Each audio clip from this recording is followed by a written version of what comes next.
हरे कृष्णा कृष्णा कृष्णा हरे हरे हरे राम राम राम हरे हरे हरे कृष्णा। तर प्रभू रामचंद्राची दिव्य कथा आपण श्रवण करीत आहे।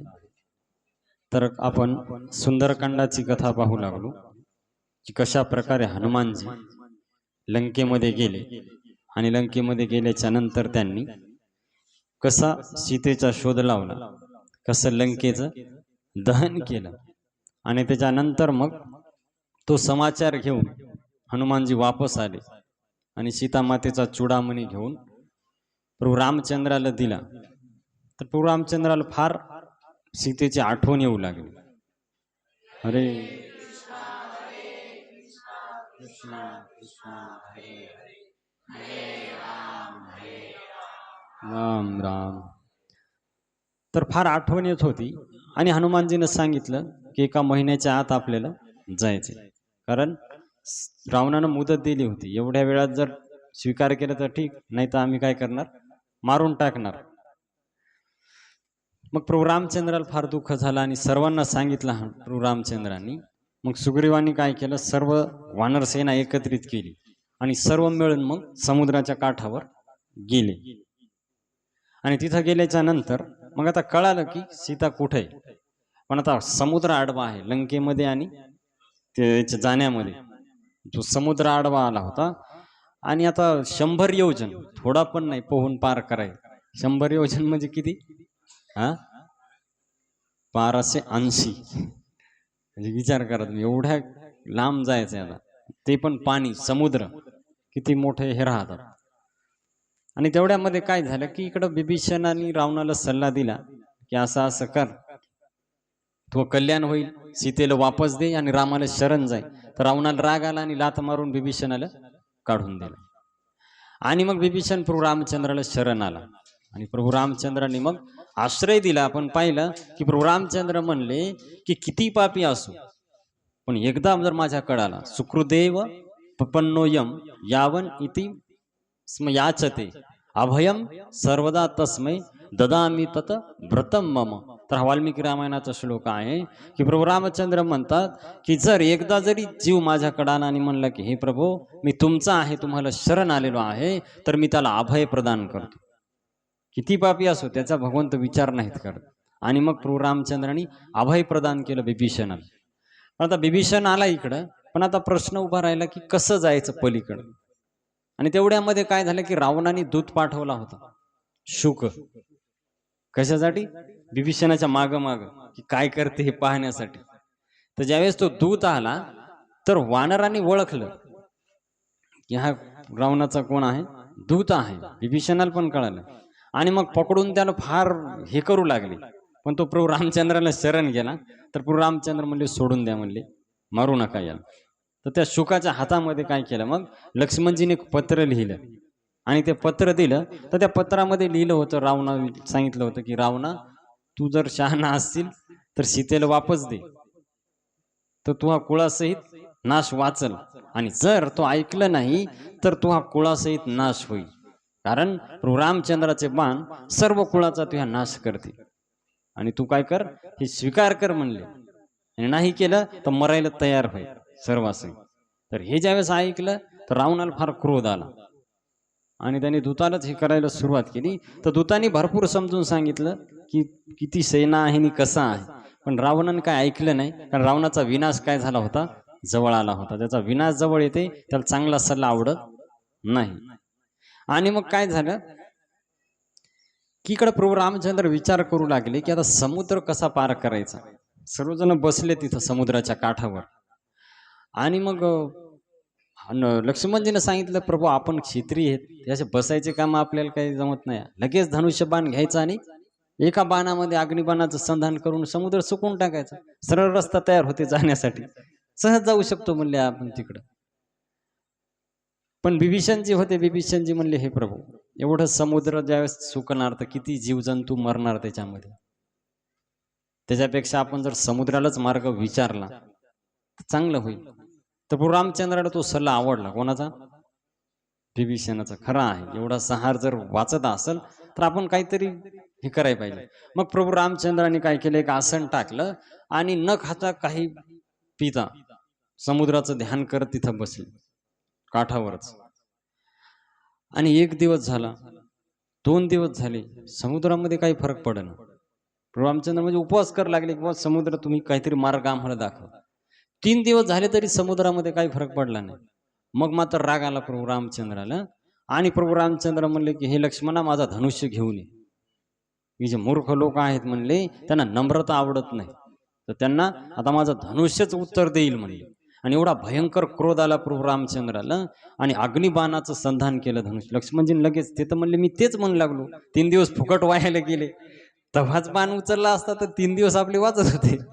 लक्ष्मणजी लगेच सांगितलं. पण भगवंत म्हणले प्रभू रामचंद्र किती म्हणजे हे आहेत की आपल्या भावाचं ऐकलं नाही, कोणाचं ऐकलं, तर बिभीषणाला किती हे वाटलं असेल. म्हणजे भगवंत किती हे आहेत बा, की त्याचा विश्वास प्रतिपादन केला कोणाचा, बिभीषणाचा, की बाबा भावाचा ऐकत नाही, माझा ऐकत आहे. म्हणजे किती विश्वास वाढला असेल बिभीषणाचा प्रभू रामचंद्रावर. आणि मग प्रभू रामचंद्रांनी काय केलं की धनुष्य ज्यावेळेस उचलला आणि एकदम क्रोधानं पाहू लागले समुद्राकडे. असं वर्णन आहे रामायणामध्ये की ज्यावेळेस भगवंत क्रोधानं पाहू लागले तर एवढा तो क्रोध होता भगवंताचा की समुद्रातलं पाणी उकळू लागलं. पहा, जे आहेत भगवंत, आणि ते तडफडू लागले त्याच्यातले जीवजंतू, कारण पाणी उकळलं. तर हे भगवंत आहेत पहा, की नुसतं दृष्टीनं पाहिल्याच्या नंतर पण एवढं समुद्र काय लहान आहे का, विचार करा, ते पाणी उकळायला सुरुवात झाली. आणि आजकाल लोक म्हणतात हे भगवंत आहे, तो भगवंताचा अवतार आहे. मला खरं सांगा, अशा भगवंताला एकत्रित करून जर कपभर पाणी ठेवलं त्याच्या समोर आणि पहा म्हणायचं सगळेजण रागानं, उकळल का? गॅसची गरजच पडणार नाही मग. तर हे समजून घ्यायला पाहिजे, भगवंतच असतं आणि जीव साधारण जीवच राहते. जीव कधी भगवंत होऊ शकत, जीव भगवंताचा फक्त अंश आहे. कळलं का? ममेव अंश जीवलोके जीवभूता सनातन. भगवंताचा तो काय असते, अंश आहे जीव. तर मग समुद्र घाबरला, आता आपला नाश होणार, अग्निबाण म्हणजे समुद्र सुकून जाणार सगळा. तर समुद्राने काय केलं, मग ब्राह्मणाचं रूप घेतलं आणि सर्व रत्न ते घेऊन वर आला. कळलं का? तर ब्राह्मणाचं का रूप घेतलं, त्याचं पण कारण होतं. कारण भगवंत कसे आहेत, नमो ब्राह्मण्य देवाय गो ब्राह्मण्य हिताय च जगदहिताय कृष्णाय गोविंदाय नमो नमः. तर भगवंत कोणालाही मारू शकतात पण ब्राह्मणाला मारत नाही. ब्राह्मण भगवंताला पूज्य आहेत पहा. त्यामुळे समुद्राला वाटलं जर दुसरं रूप घेऊन गेलो तर बाण लागणार, पण ब्राह्मणाचं रूप घेऊन गेलो तर आपल्याला काही होणार नाही. आणि मग तो सर्व भेटी घेऊन आला आणि प्रभू रामचंद्राची फार स्तुती केली त्याने. तर भगवंत कृपाळू आहेत पहा. क्रोध आला म्हणजे स्तुती केली आणि नम्रतेने हात जोडून उभा राहिला. तर भगवंत म्हणले ठीक आहे म्हणले, मग काहीतरी उपाय सांग म्हणले. तर म्हणले उपाय तुमच्याकडेच आहे म्हणले प्रभू, मला काही सांगायचं काम नाही. म्हणजे काय उपाय, तर तुमच्या सेनेमध्ये नल आणि नील नावाचे 2 वानर आहेत म्हणले, ते विश्वकर्माचे पुत्र आहेत. आणि विश्वकर्मा म्हणजे देवाचा शिल्पी, का ना का, पूर्ण जे बांधकाम असते ते विश्वकर्माद्वारे होत.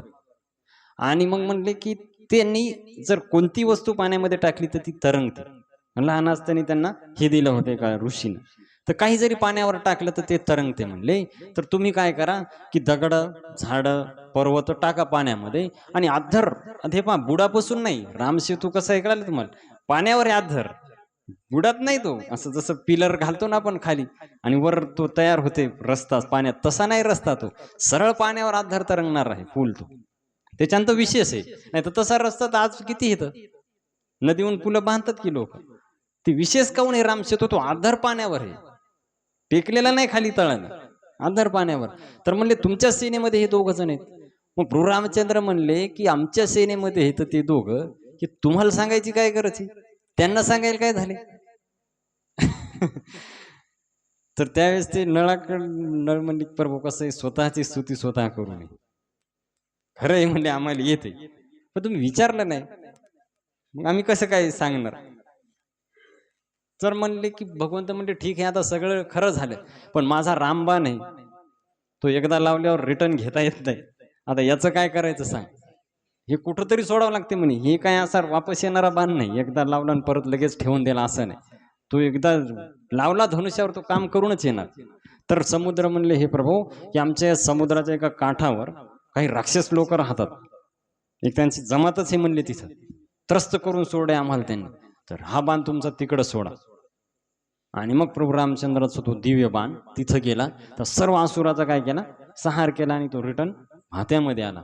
आणि मग लगेच आता तयारीला लागली, कळालं आता काय करायचे, सेतू बांधायचा, दुसरा उपाय नाही.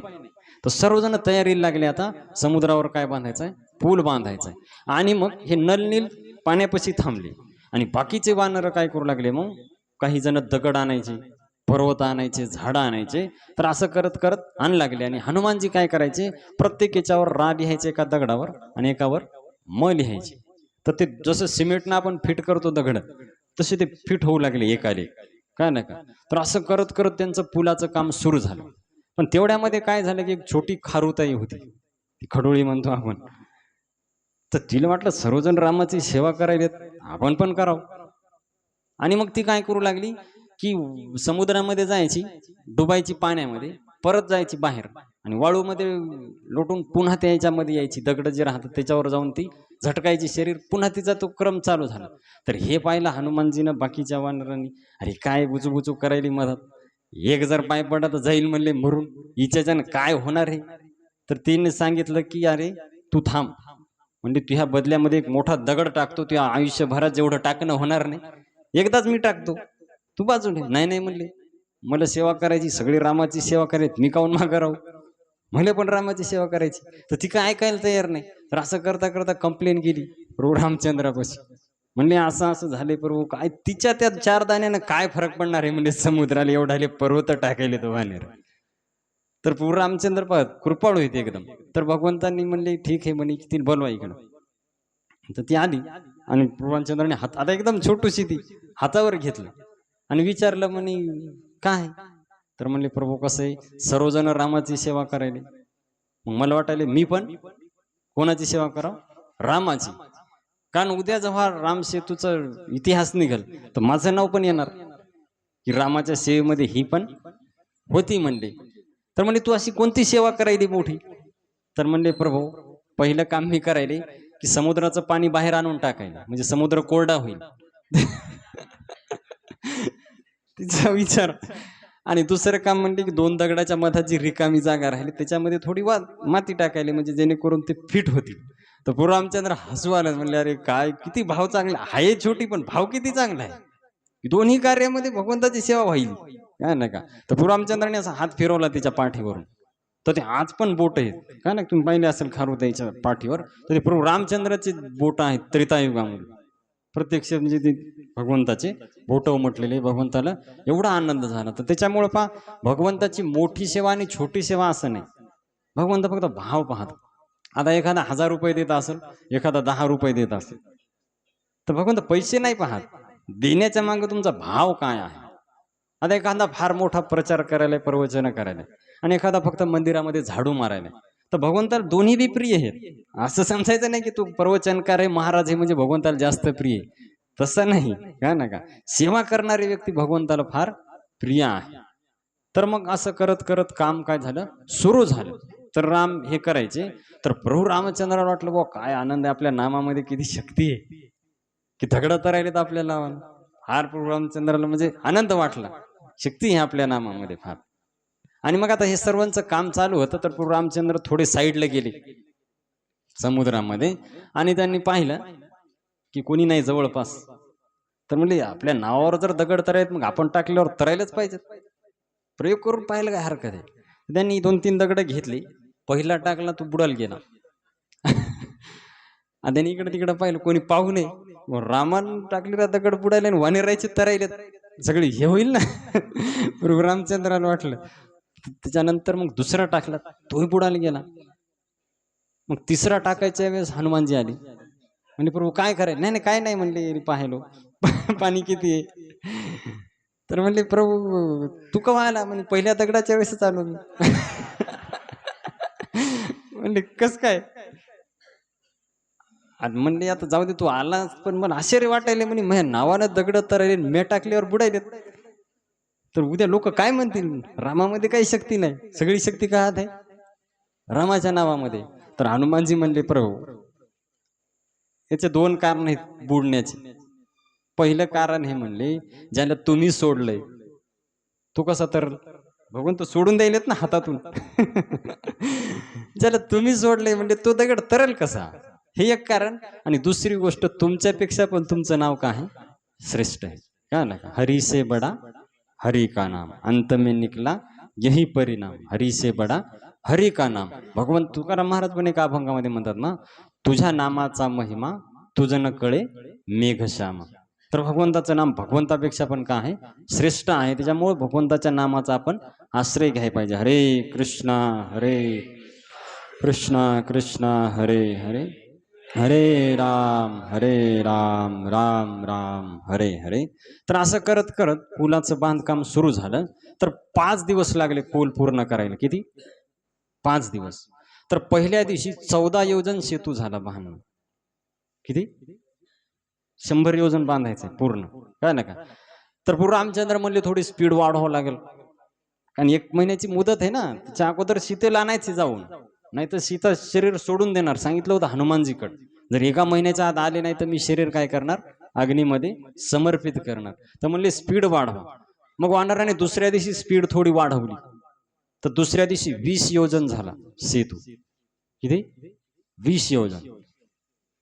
परत वाढवली स्पीड, कारण मोठाले पर्वत आणू लागले, दगड मोठाले, झाड, असं करत करत ते अद्धर पाण्यावर तरंगू लागले. हे लक्षात ठेवा तुम्ही. रामनामाचा प्रभाव आणि भगवंत ते नळनीळ हात लावायचे. प्रत्येक काही वस्तू आणली ते हात लावायचे आणि हनुमानजी त्याच्यावर राम नाव लिहायचे. तर ते तरू लागले आधर. तर असं करत करत मग दुसऱ्या दिवशी 20 योजन, तिसऱ्या दिवशी 21 योजन झालं, चौथ्या दिवशी 22 योजन. आता तुम्ही हिशोब लावा किती होते. आणि 5व्या दिवशी झाला 23 योजन.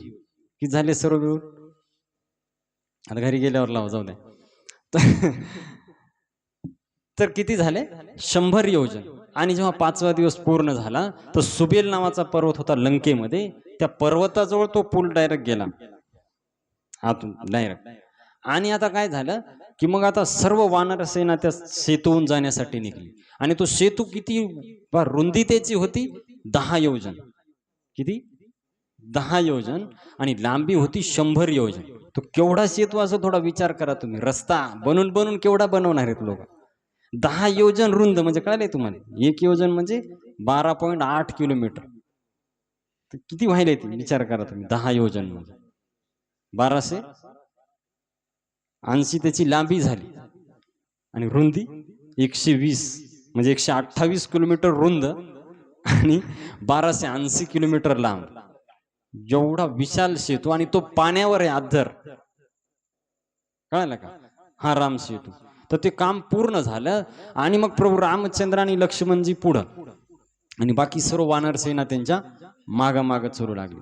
आता प्रभू रामचंद्र आणि लक्ष्मणजी जेव्हा सेतून चालू लागले, तर चालता चालता काय झालं की भगवंताचं रूप, रूपे श्याम सुंदर सावळा गे माय, एवढं सुंदर आवडे हे रूप, गोजिरे सगुण पाहता लोचन सुखावले. तर ते रूप पाहण्यासाठी ते प्राणी येऊ लागले समुद्रातले, मासे, त्याच्यानंतर जे कासव, अलग अलग जे समुद्रातले जीव आहेत ते येऊ लागले. कशासाठी? प्रभू रामचंद्राचं दर्शन घेण्यासाठी. आणि प्रभू रामचंद्राला पाहण्याला एवढे मग्न होऊ लागले की ते शत्रुता विसरून जाऊ लागले. आता मासा आणि खेकडा एकाला खेटून होते असे. आता माहिती की खेकडा माशाला खाऊन टाकते, पण ते दोघं एकाला हे करून प्रभू रामचंद्राकडे पाहिले. आता तो होता फक्त एवढाच रुंद 10 योजन, पण ते प्राण्यावर पाय देऊन जरी गेले, मगरी यायलेत भगवंताकडे पाहिले. वानेरला खाई ना मगर. आता मगरीचा आवडता पदार्थ आहे वानेर म्हणजे, पण ती खाई ना. फक्त भगवंताचं रूप पाहणे म्हणजे शत्रुता काय व्हायले ते विसरून चाललेत आणि भगवंताकडे पाहिलेत. तर असं करत करत प्रभू रामचंद्र मग सुबेल पर्वतावर पोहोचले. कुठं? त्याच्या अगोदरची घटना आहे. राम सेतू जे आहे बांधायच्या अगोदर प्रभू रामचंद्रांनी रामेश्वरम जे आहेत, शिवजीचे जे ज्योतिर्लिंग आहेत, 12 ज्योतिर्लिंग, त्याच्यापैकी कोणतं आहे? रामेश्वरमची काय केली? रचना केली. जसं काल आपण ऐकलं, तर रामेश्वरमची रचना स्वतः कोणी केली? प्रभू रामचंद्रांनी. का? कारण निर्विघ्न काय करावं? पार पडावं. कारण प्रभू रामचंद्र शिवजीचं ध्यान करतात आणि शिवजी रामाचं ध्यान करतात. कळालं का. त्याच्यामुळे या दोघांमध्ये कोणा भांडणं होत नाही. राम शिवजीचं ध्यान करतात, शिवजी रामाचं ध्यान करतात. मग यांच्या भक्तांनी पण तसंच राहायला पाहिजे. कळलं का? की भगवंताला आवडते, भांडणं नाही करायला पाहिजे. शिव भक्तांनी आणि राम भक्तांनी मिळून मिसळून राहिलं तर दोघं बी प्रसन्न होतील. आणि जर तुम्ही भांडणं केली, आता पुढं कथा येते याच रामायणामध्ये, कागभूषुंडी कट्टर शिव भक्त होते, पण रामाची निंदा झाली तर कावळ्याचा जन्म घ्यावा लागला. कळलं का? तर निंदा नाही करायची. तुम्ही ज्याची उपासना करायची एकनिष्ठ करा, पण निंदा करू नका. काय नका, नाहीतर मग काय होणार? भगवंत म्हणतात, शिवद्रोही मम दास कहावा, सो नर मोही स्वप्नेही न पावा. जर माझं भजन करायला राम राम राम राम म्हणायला, पण शिवजीचा जर द्रोह करत असेल तो मला स्वप्नामध्ये बी प्राप्त होणार नाही. काय नका. आणि पुढं म्हणतात, जर शिवजीचं त्याने निष्काम सेवा केली तर माझी भक्ती त्याला पुढं काय होईल? प्राप्त होईल. काय नका. शिवसेवा कर फल सुख सोयी, अविरल भक्ती राम पद होई. तर ते रामेश्वरम जे आहे, हे 4 धाम जे प्रसिद्ध आहेत त्याच्यापैकी एक धाम आहे पहा. तर भारतामध्ये 4 धाम फार प्रसिद्ध आहेत. 4 कोपऱ्याला 4 आहेत. ज्यांनी केले 4 धाम त्यांना माहित असेल. तर पहिलं धाम कोणतं आहे? बद्रीनाथ. कुठं आहे ते? काश्मीर, जम्मू काश्मीर, हिमालयामध्ये. काय ना का, बद्रीनाथ धाम. तर तिथं भगवंत स्नान करतात. भगवंत रोजची लीला भगवंताची. ते काय करतात? स्नान करतात. तिथं तप्त कुंड आहे. पण हिमालय हे सगळा बर्फ आहे आणि पाणी गरम आहे. आश्चर्य आहे का नाही? तिथं काही हिटर लावलं का कोणी? काहीच नाही, पण पाणी गरम आहे. तर भगवंत तिथं स्नान करतात त्या तप्त कुंडामध्ये. आता स्नान केल्यावर काय करावं लागते? पहिल्यांदा कपडे घालावं लागतात, शृंगार करावं लागतात. तर तिथून भगवंत येतात द्वारकेला. द्वारकाधीश पाहिला असेल कसा शृंगार आहे भगवंताचा, एकदम राजाच्या वेशामध्ये. तर तिथं भगवंताचा शृंगार केला जाते.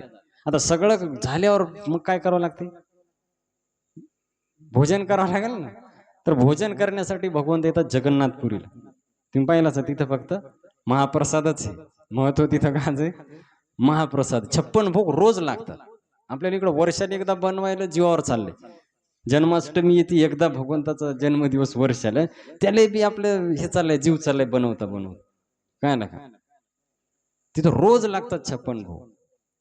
आश्चर्य आहे का नाही? रोज एक दिवस असं सुना जात नाही.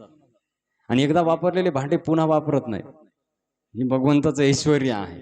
काय ना का. आणि मग खाल्ले पिल्ल्यावर माणसाला काय करावं वाटतं? आराम. तर भगवंत आराम करण्यासाठी जातात रामेश्वरला.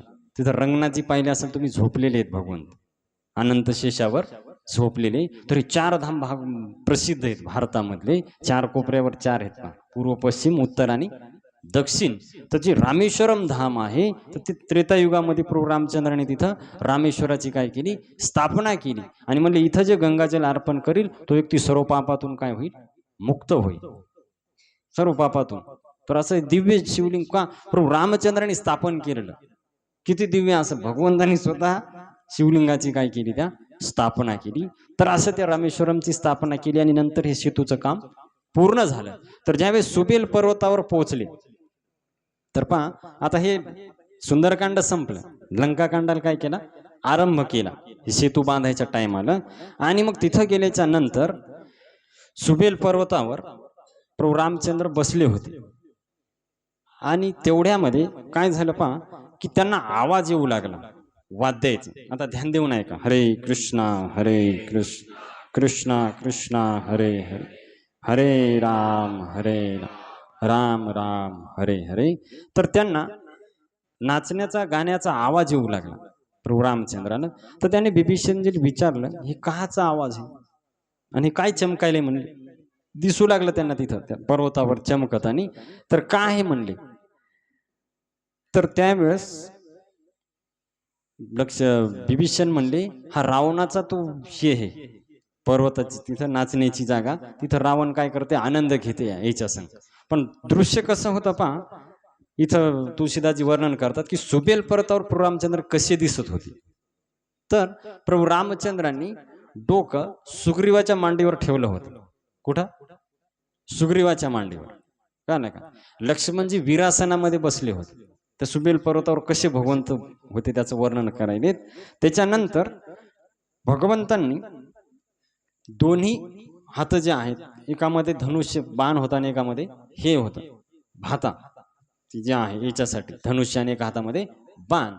आणि एक चरण हनुमानजी दाबत होते भगवंताचे, आणि एक चरण अंगदजी. हे पहा डायरेक्ट व्हिडिओ दाखवलेत कोण तुळशीदासजी की कसं दृश्य दिसत होतं त्या सुबेल पर्वतावर. तर त्यावेळेस तो आवाज आला प्रभू रामचंद्राला कुठला त्या रावणाच्या लंकेमधला. तर आवाज आल्याच्या नंतर त्यांनी विचारलं बिभीषणाला की हे काय. तर बिभीषण म्हणला की हे प्रभू हे रावणाचा ते जे नृत्य महल आहे तो आहे म्हणले. तर रावण तिथं नृत्य करणे ही वीज नाही म्हणले, तर हे त्या लंकेच्या महाल जो आहे त्याच्या वर हे कार्यक्रम आहे गाण्याचा म्हणले. तर रावणाच्या डोक्यावर छत्र हे म्हणले आणि तो दिसायले मेघासारखा, कारण उंच आहे ना रावण टेकडीवर एकदम. आणि म्हणले मंदोदरीच्या कानामध्ये जे कुंडल आहेत ते विजेसारखे चमकायले. विभीषण सांगायले कोणाला, प्रभू रामचंद्राला. आणि हे टाळ मृदंग वाजायलाय तर ते तिथलच आहे, ते आवाज येत आहे. आणि प्रभू रामचंद्र म्हणले अरे आम्ही इथं आलो तो नाच गाण्यामध्ये मग्न आहे, त्याला सूचना करू आपण आलोय म्हणून. सूचना करणार भगवंत काय मागून वार करणारे थोडेच काय ना का, ते माझं आक्रमण राक्षस लोक करतात पण भगवंत समोरासमोर. तर प्रभू रामचंद्राने काय केलं की एक बाण लावला धनुष्यावर, एक बाण लावला आणि काय केलं की तो बाण सोडला त्या दिशेनं जिकडे हे कार्यक्रम चालू होता गाण्याचा. तर सर्व आनंदात होते. तर तेवढ्यामध्ये प्रभू रामचंद्राचा बाण आला आणि त्यांनी रावणाचं छत्र पाडलं जे डोक्यावर होतं ते पाडून टाकलं.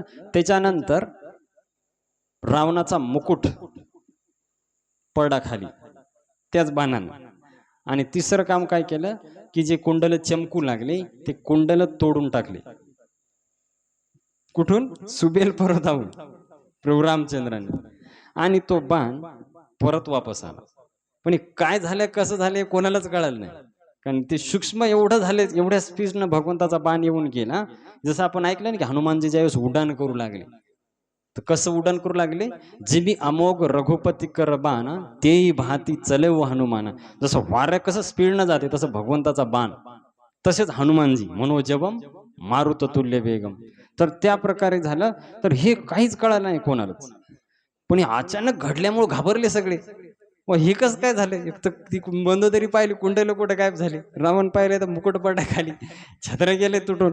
तर हे असे म्हणले की अरे मग काहीतरी आपशकून काहीच दिसलं नाही कोणाला, आपोआप पडलं. तर सगळेजण भयभीत झाले की काय झाले, काहीतरी अशुभ घडण्याची हे दिसायली शंका. तर रावण हसू लागला, अरे मुंडके तुटून पड्यावर मला अपशकून होत नाही. आणि तुम्ही मुकुट आणि कुंडलाला एवढं घाबरायले म्हणे, किती मुंडके माझ्या समोर पडलेत, मला काही अपशकून आतापर्यंत झालेलं नाही. तर तुम्ही काही घाबरू नका म्हणले, आपापल्या घरी जाणे निवांत झोपा. रावण सांगायला सगळं काही घाबरायचं कारण नाही. तर असं म्हणल्याच्या नंतर सर्वजण गेले. पण मंदोदरीला फार चिंता लागली. तिला वाटलं अरे का नाही, म्हणजे आश्चर्य नाही तर काय विचार करा तुम्ही, काही दिसलं नाही बाण काही नाही, डायरेक्ट कुंडल तुटले, मुकुट पडा, छत्र पण पडलं. तर त्यावेळेस तिनं पहा बऱ्याच वेळा मंदोदरी रावणाला समजावले. तुम्ही पाहिलं असेल त्या दिवशी पण समजावलं, आज पुन्हा आता समजावले. मंदोदरी काय म्हणते की सजल नयन कह जुग कर जोरी सुनहु प्राणपती बिनती मोरी. तर हात जोडून आणि डोळ्यामध्ये पाणी आणून मंदोदरी रावणाला म्हणू लागली की हे प्राणनाथ माझी विनंती ऐका, रामाशी वैर करू नका. काय करू नका, वैर करू नका म्हणले. राम मनुष्य नाही, राम काही साधारण मनुष्य नाही म्हणले, ते साक्षात भगवंत आहे. मंदोदरीला माहित होतं का साक्षात काय भगवंत हे म्हणले. तर त्याच्यामुळं तुम्ही त्यांच्या संग वैर करू नका, नाही तर तुमचा कुळासकट नाश होईल. काय नका, तर तुम्ही वैर करू नका. प्रभू रामचंद्राच्या चरणावर प्रेम करा आणि सीतेला काय करा, वापस द्या, त्यांचा आश्रय घ्या. तर हे ऐकून रावण हसू लागला. म्हणजे अरे काय म्हणले, खरंच स्त्रिया नेहमी भित्र्या राहतात.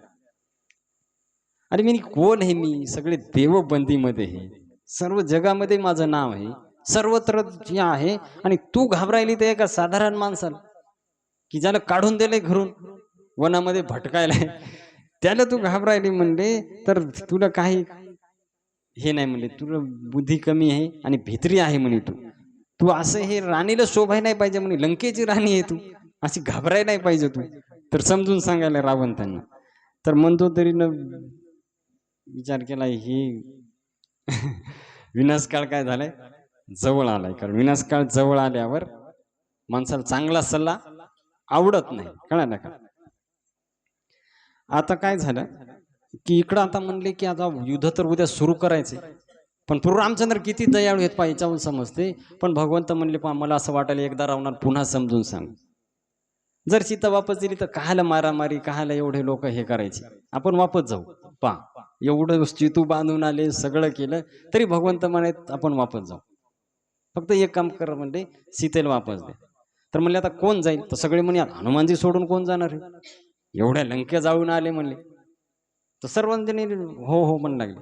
पण मग जांबवानजी उठले तेवढ्यामध्ये, तर म्हणले प्रभू की हनुमानजीला आता पाठवू नका. अरे म्हणे म्हातारा झाला म्हणे, जांबवानाचं डोकं चालं ना आता, आणि हनुमानजी नाही तर मग कोणाला पाठवायचं म्हणले. तर त्यावेळेस काय म्हणतात जांबवानजी, तर महा म्हणले प्रभू तुमचं खरं आहे, हनुमानजी बलवान आहेत, सगळ्या गोष्टी आहेत, पण जर तुम्ही परत हनुमानजीला पाठवलं तर राक्षसाला काय वाटेल, ह्याच्याकडे एकच वानर आहे बलवान आणि ती परत परत त्यांनाच पाठवायला, बाकीचे असेच आहेत. त्याच्यामुळं माझं म्हणणं आहे का, अंगदजीला पाठवा, अंगदाला पाठवा म्हणले. हे बी बलवान आहे, वालीचा पुत्र आहे. हा ना, वाली आपण ऐकलं ना किती बलवान होता, तर रावणाला काखेमध्ये काय केलं होतं, तर त्याच्यासारखाच हा बलवान आहे म्हणले, तर तुम्ही याला पाठवा. तर प्रभू रामचंद्राला तो सल्ला आवडला, म्हणजे खरा आहे जांबवानाचा, तर आपण काय करू, अंगदाला पाठवू. आणि मग अंगदानं प्रणाम केला प्रभू रामचंद्राला, म्हणले की हे प्रभू सोई गुण सागर ईस राम कृपा जा पर करहु. तर हे प्रभू की तुम्ही ज्याच्यावर कृपा करता तो गुणाचा काय बनते, समुद्र बनते, ज्याच्यावर तुम्ही काय करता, कृपा करता. तर तुम्ही सर्व कामं स्वतः सिद्ध आहे तुमची, काही गरज नाही हे करायची, पण तुम्ही सेवकाला मोठेपणा देऊन ते कार्य करून घेता. आणि खरंय मजाक, भगवंताला काय करता येत नाही, एका सेकंदामध्ये सृष्टी तयार करतात, दुसऱ्या सेकंदाला ते नष्ट करू शकतात. पण त्यांची इच्छा राहते की भक्ताचं नाव हो, म्हणून ते भक्ताला काय करतात, पुढं करतात. तर भगवंताला प्रणाम करून प्रभू रामचंद्राचा जय जयकार करीत हा वालीपुत्र जो आहे अंगद, हा निर्भयपणे लंकेमध्ये प्रवेश करू लागला. आता जाता जाता वाटेमध्ये वानरांनी पाहिलं त्यांनी राक्षसांनी पाहिलं की एक वानर यायले पुन्हा, तर रिटर्न जाऊ लागले, काही दरवाजे लावून मधात बसू लागले, बाबा नका, एकदा पाहिले म्हणे वानराचा प्रताप परत नाही. तर तेवढ्यामध्ये एक रावणाचा मुलगा होता, तो आला म्हणे, अरे काय घाबरायले म्हणे वानेरायला तुम्ही, असे वानेर आम्ही नाश्ता करतो म्हणे यांचं, वानेरायला काय घाबरायचं म्हणे. आणि तो आला रागा रागामध्ये, तर अंगदजी चालले होते काय नका, आणि आला रागा रागामध्ये आणि लात मारली अंगदजी तर पुत्रानं रावणाच्या. आता अंगदजी बिचारे चालले होते रस्त्याने, त्यांना कोणीच अडवलं नाही, हे लक्षात ठेवा. सर्व रस्ता देऊ लागले, कोणी अंगदजी लाडा, जसं हनुमानजी लाडा येऊ लागले ना 17 जण, अंगदजीनं कोणी कट आणू लागले. अंगदजी दिसले की म्हणले रावणन ते पाहून घेईल, आपल्या याच्यात पडायचं नाही. आता गेले त्यावेळेस मधात, तर यांनी लात मारली. आता लात मारल्यावर अंगदजी फार राग आला, मी चाललो शांत, लात मारायची आणि सांगितलं पुढं, लात मारल्याच्या नंतर मग मात्र फार राग आला अंगदजी. आणि अंगदजीने काय करलं, धरलं त्याला, कर कर फिरवलं, आणि तिथंच रस्त्यावर काय केलं, आपटलं. आला अंगदजी एवढे बलवान, जागीच मेला तो रावणाचा मुलगा, जागीच. आता ही गोष्ट ती बाकी त्याचे ते 2-4 सोबतचे होते त्यांनी पाहिली, म्हणली रावणाच्या पुत्राची जर ही गत आहे तर आपलं काय खरं आहे. म्हणले एकदा लंका जाळून गेलाय, आता हे मारूनच जाणार आहे, पळा. सगळे पळायला सुरुवात झाली, इथं सगळ्या नगरामध्ये वाफराफोस. आता वानर सगळे सारखे दिसतात, तर म्हणले तो पहिला वानर वापस आलाय, तर आपापले जीव वाचवा आणि पळा. तो सगळी लंका घाबरली, बाबा पुन्हा आला, एकदा जाळून गेला म्हणे, आता काय मारूनच जाते काय सगळ्याला. तर सगळेजण घाबरू लागले, म्हणले आता काय होईल काय नाही. तर सगळे काही काही राक्षस ज्याच्याकडे अंगदजीन पहिला हात जोडू लागला, म्हणले महाराज आमची काही चूक नाही, म्हणले ते रावणाचा महाल तिकडे, त्यांना जाऊन भेटा. आम्हाला मारू नका म्हणले, आमचे लेकर बाळ आहेत बारीक बारीक, ते रस्ता तिकडे रावणाचा महालाचा आहे, त्यांना जाऊन भेटा तुम्ही, ते सगळं इथं कंट्रोल करतात म्हणले. तर अंगदजीला आनंद झाला, कोणाला विचारायचं कामच पडलं नाही, डायरेक्ट रस्ता दाखवले सगळेजण, फक्त ते एकच त्यांनी पराक्रम केला तेवढाच. आणि मग प्रभू रामचंद्राचं स्मरण करून अंगदजी रावणाच्या महालामध्ये त्यांनी काय केला, प्रवेश केला. तर ज्यावेळेस रावणाच्या महालामध्ये प्रवेश केला, तर रावण म्हणू लागला, कोण यायले, कोणतं वानर आले, पहिलं तर एकदा गेलं होतं, आता पुन्हा कोणतं वानर आलंय. तर त्यांनी राक्षसाला पाठवलं, जाय बोलून आण म्हणले कोणतं वानर आहे, घेऊन ये म्हणे त्या माकडाला. तर ते आल्याच्या नंतर अंगदीच्या अंगावर गेली, मग त्यांना आठवलं पहिलं. तर त्यांना वाटलं अरे जाव अंगावर, रावण तर तिकडे बसलेला आहे, हाल कोणाचे होतील. तर त्यांनी काय केलं, अंगदान म्हणले चला म्हणले तुम्हाला बोलवलंय. युद्ध काय केलं नाही, म्हणले तुम्हाला बोलवलंय रावण महाराजांनी. आणि मग गेले अंगदजी कुठं, महालामध्ये घेऊन गेले आणि एकदम निर्भयपणे उभे राहिले. काही भीती नाही मनामध्ये, काही नाही. आता रावणाकडे पाहून देव घाबरायचे, हात जोडून, देवाची ताकद नव्हती रावणाला बोलायची किंवा त्याच्या पुढं छाती टाकून हे करून म्हणायची. म्हणून अंगदजी ज्यावेळेस गेले तर थोडी पण त्यांच्या मनामध्ये काही नाही, भीती नाही. आता काहीच भीती नाही, शांत उभे राहिले. हे पाहिल्यावर रावणाला राग आला. तर रावण काय करते पहा, की रावण म्हणते अरे वानरा तू कोण आहे. तर अंगद काय म्हणते, की हे रावण, मी प्रभू रामचंद्राचा दूत आहे, प्रभू रामचंद्राचा दूत आहे म्हणे. माझ्या पित्याची आणि तुमची फार मैत्री होती, अंगद म्हणते, म्हणून मी तुमच्या भल्यासाठी आलोय. कारण मित्र, वडिलाचा मित्र म्हणजे बापासारखा राहते. अंगदीचं म्हणणं असं आलं, म्हणून तुमच्या कल्याणासाठी मी आलोय म्हणले. तुमचं कुळ फार उत्तम आहे, तुम्ही पुलस्त्य ऋषीचे नातू आहेत ना, पुलस्त्य ऋषी, त्यांचे विश्रवा, आणि विश्रवाचे कोण, रावण, विश्रवा आणि केशिनी.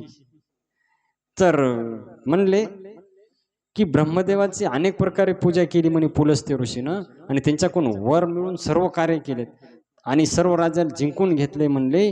तर तुम्ही सीतेला हरण करून आणले, हे काम फक्त वाईट केले, बाकी सगळं चांगलं आहे, पण सीतेचं हरण हे चुकीचं आहे.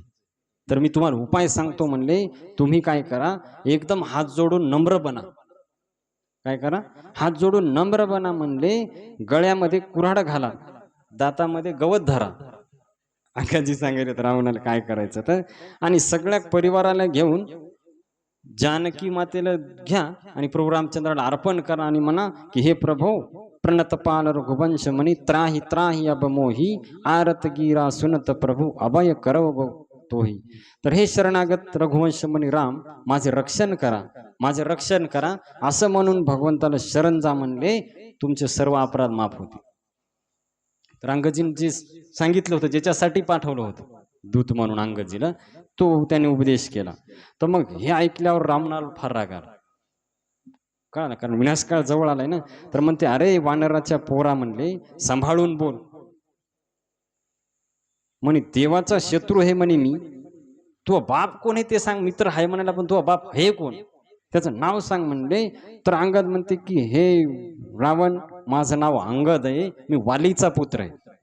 कोणाचा, वालीचा पुत्र आहे म्हणे. त्याच्याशी तुमची भेट झाली होती का एखाद्या वेळेस.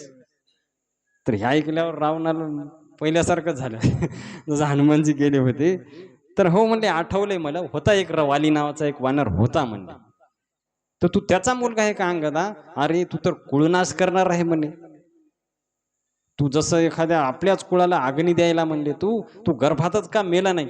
रावण म्हणाले आता अंगदाला, म्हणले अरे तुझ्या बापाला ज्यानं मारलं त्याचा दूत म्हणून तू यायला, तर तू किती मूर्ख आहे म्हणले. त्याच्यापेक्षा तू एक काम कर, माझ्याकडे आपण दोघं मिळून तुझ्या बापाचा बदला घेऊ. रावण रावण काय म्हणते, कारण वालीला मारलं म्हणे तुझ्या बापानं, त्यानं प्रभू रामचंद्रानं, आणि मग तू त्यांच्याकडूनच परत चालला, किती मूर्ख आहेस म्हणले तू. त्याच्यापेक्षा तू माझ्याकडे, आपण दोघं मिळून बदला घेऊ आणि रामाला मारून टाकू. तर त्यावेळेस अंगदजी काय म्हणतात की शिव ब्रह्मा विष्णू ज्याच्या चरणाचं वंदन करतात ते आहेत म्हणे राम. तर त्यांच्या संग वैर करून आजपर्यंत कोणी सुखी झालेला नाही. माझ्या वडिलांनी वैर केलं म्हणले, मृत्यू झाला. तर तसं म्हणले, आता जर तू जर वैर केलं तर तुहा पण काय होईल, मृत्यू होईल म्हणले. तर अशा प्रकारे भरपूर त्यानं समजून सांगितलं अंगदजीनं, की मी सांगायलो म्हणले प्रभू रामचंद्राचा अंतिम संदेश तू काय कर, श्रवण कर, की प्रभू रामचंद्र फार कृपाळू आहेत, एवढं सर्व करून आलेत म्हणले. सेतू बांधलाय, सर्व सेना घेऊन आलेत, एवढं सर्व करून बी भगवंत एवढे दयाळू आहेत, म्हणालेत की जर आता जरी सीता वापस दिली तर ते वापस जातील, युद्ध करणार नाही आणि तुला सर्व अपराध काय करतील, माफ करतील. तर हे ऐकल्यावर मग रावणाला पुन्हा क्रोध आला. म्हणले अरे मूर्खा म्हणी, मला उपदेश करायला, अरे मला माझ्या संग युद्ध करणारा कोण आहे या जगामध्ये, कळालं का, कोणी नाही म्हणले जो माझ्या संग भिडू शकल. म्हणले की राम जो आहे तर तो स्त्रीच्या विरहामध्ये पहिलाच दुबळा झालेला आहे. कोण? हरे कृष्णा हरे कृष्ण कृष्णा कृष्णा हरे हरे, हरे राम राम राम हरे हरे. तर म्हणले तू आणि सुग्रीव हे दोन तटावरचे दोन काय आहेत, वृक्ष आहेत. माझा लहान भाऊ बिभीषण तो तर फार भेत्रा आहे, म्हणून मला घाबरून तो काय झालाय, पळून गेलाय. तर तू आता काय लढाई करणार आहे? नल नील हे जे आहेत ते कारागीर आहेत, त्यांना लढायचं काय माहित आहे. एक वानर आहे मानले बलवान, हनुमान, कारण त्यानं पाहिलं होतं ना की लंका जाळून गेले, काहीच करू शकलं नाही. तो आहे म्हणले, त्यानं लंका जाळली होती, हे आहे म्हणले खरं. तर म्हणले मग त्या वानर जेव्हा लंका जाऊ लागला तर तेव्हा तुमचे योद्धे कुठे गेलते? तू म्हणाले की बा सर्वांना आम्ही सहज मारून टाकू, तर ज्यावेळेस तो लंका जाळू लागला म्हणले तेव्हा तुमचे मोठमोठाले योद्धे कुठे गेले होते? अंगदजी म्हणाले एक वानर मध्ये लंका जाऊन गेला, आता किती वानर आहेत एकदा चढून पहा लंकेच्या टोकावर. एकापेक्षा एक बलवान आहेत म्हणले, हे काही साधारण समजू नका म्हणले, तर तुम्ही ऐका, वैर करू नका म्हणले. कारण आता पहा इथं फार महत्वाचा मुद्दा सांगतात अंगदजी, प्रीती विरोध समान सन करी ह नीती अशी आहे. तर प्रीती आणि वैर बरोबरी संग केलं पाहिजे, म्हणजे प्रेम आणि शत्रुता बरोबरीच्या व्यक्ती संग केलं पाहिजे, कळलं का? प्रेम आणि वैर बरोबरीच्या याच्या संग केलं पाहिजे. जसं म्हणजे सिंहानं जर बेडकाला मारलं तर त्याला कोण शूर म्हणल, तर सिंहानं सिंहासंगच युद्ध करायला पाहिजे. तर तसं बरोबरीवाल्या संघ हे केल्यासाठी तर प्रभू रामचंद्राचा कमीपण आहे म्हणले, तुला मारणं, तुझ्यासारख्या नीच व्यक्तीला मारणं म्हणले. तर असे वचन सांगून फार रावणाला क्रोध आणला अंगदजीने. आणि मग अंगदजी जे आहे तर त्यांनी फार हे केलं, म्हणले अरे हा काय ऐकण्याच्या मनस्थितीत नाही, याला म्हणजे विश्वास वाटायला कोणावर, त्याच्या सैनिकावर, की हे मल रक्षण करतील, हे सर्व हे करतील. कारण रावण म्हणू पण लागला आणि म्हणले की माहित नाही का मी कोण हे रावण, सर्व जग माझं यश गाते आणि तू वानर म्हणे तुला माझी कीर्ती माहित नाही. तर जसं हनुमानजीने हे केलं तर म्हणले की तसंच खरं आहे म्हणले, मला कीर्ती तुझी माहित आहे. कारण एक रावण होता म्हणले की तो पाताळामध्ये गेला होता बलीला जिंकण्यासाठी. एक रावण होता तो पाताळामध्ये गेला होता, तर त्यावेळेस काय केलं होतं, बली महाराजांच्या लेकरांनी त्याला बांधून टाकलं होतं. पहिल्यांदा काय केलं, ज्यावेळेस गेला रावण तर बली महाराजाच्या द्वारावर कोण आहे, वामनदेव आहेत ना, ऐकले नाही कथा आपण, बली महाराजाच्या द्वारामध्ये द्वारपाल भगवान वामनदेव आहे. तर ज्यावेळेस रावण गेला तिथं तर वामनदेवानी पाहिलं की कोण आले, रावण आहे. तर म्हणले काय काम आहे, वापस जाय. नाही नाही म्हणले मग युद्ध करायचंय म्हणले, कोणा संग, बली संग. आणि म्हणले जाय बाबा, आला तसा वापस जाय. नाही नाही म्हणले मग युद्ध करायचं. म्हणले बली संग युद्ध मग कर, अगोदर मह्या संग कर. म्हणजे तू कोण आहे म्हणले मह्या पुढं. तर वामनदेवानी एक लात मारली तर डायरेक्ट लंका. आता वामनदेवाची लात काय लहान आहे का, विराट रूपामध्ये पाहिलं आपण एकाला. म्हणजे तूच रावण आहे का दुसरा होता एखादा. मग रावणानं खाली माल घातली. रावणाला वाटलं अरे याला कसं काय माहित मी गेलतो म्हणून पाताळ लोकांमध्ये. तिथून अपमान होऊन एक रावण होता म्हणजे सहस्त्रार्जुन कट गेला, तो तर नाही तू. मग रावणाला वाटलं अरे कस काय, आणि माझ्या बापाला भेटलेला तर तूच हे वाटते. 6 महिने म्हणे होता, मीच होतो की तिथं, आगाजी म्हणतो. आता हे ज्यावेळेस म्हणलं तर रावण म्हणते अरे मूर्ख आहे म्हणले, तू माहित नाही तुला, मी कैलास उचलला होता हाताने. ते ऐकून घ्यायला तयारच नाही, त्याच सांगायला कैलास उचलला होता म्हणले, महादेवाला माहित आहे मी कसा आहे. आणि नुसतं अंगठा टेकवला होता तर आपण ऐकली ना कथा, कैलास नुसतं शिवजीने फक्त अंगठ्याचा स्पर्श केला कैलास पायाचा, तर मग सगळे 20 हात दबले. मग ते शिवतांडव स्तोत्राची रचना केली, काय माहिती का. तेव्हा बघू शिवजीने काय केलं, सोडून दिलं. पण हे त्याचं फक्त गुण सांगायला, ते कुठं अवगुण आहे ते काही सांगायला लक्षात आहे नाही. तर माझी किती छाती कठोर आहे म्हणले, माहित नाही तुला, मी जेव्हा चलत होतो धरती हादरते म्हणे, आणि तू मला उपदेश करायला म्हणले. रावणाला लहान समजायला मी जगप्रसिद्ध आहे, काय ना का. अरे हे वानेर म्हणे हे नष्ट्यासारखे खाऊन घेतो म्हणे आम्ही सगळेजण, आणि तुम्ही वानेराची सेना घेऊन आलाय म्हणे तो राम, तर तू काय करू शकणार आहे. तर मग अंगदजीला फार राग आला. ज्यावेळेस स्वतःला म्हणले तर काय वाटलं नाही, म्हणजे प्रभू रामचंद्राची निंदा करू लागला रावण, मग मात्र राग आला अंगदजी. तर अंगदजी म्हणले की हे रावणा म्हणले, तू रामाला हे करायला म्हणले, तू रामाचं दे सोडून, रामाच्या सेवकाचा फक्त पाय हलवून दाखव 1 इंच भर. किती? 1 इंच भर म्हणले, तर आम्ही तसेच वापस जातो आले तसेच, आणि सीतेला तू इथंच ठेवतो. आता असं म्हणल्यावर तर रावणाला फार राग आला. तर आहे का म्हणे या सभेमध्ये कोणी जे माझा पाव 1 इंच हलवल. किती? आता मग सांग, पाय असा ठेवला 1 इंच हलवणं काय अवघड आहे, का नका. तर अंगदजीनं काय केलं की तो आपला पाय त्या सभेमध्ये आदळला असा, आणि म्हणे या आता पाहतो तुमच्या कोणामध्ये किती बल आहे.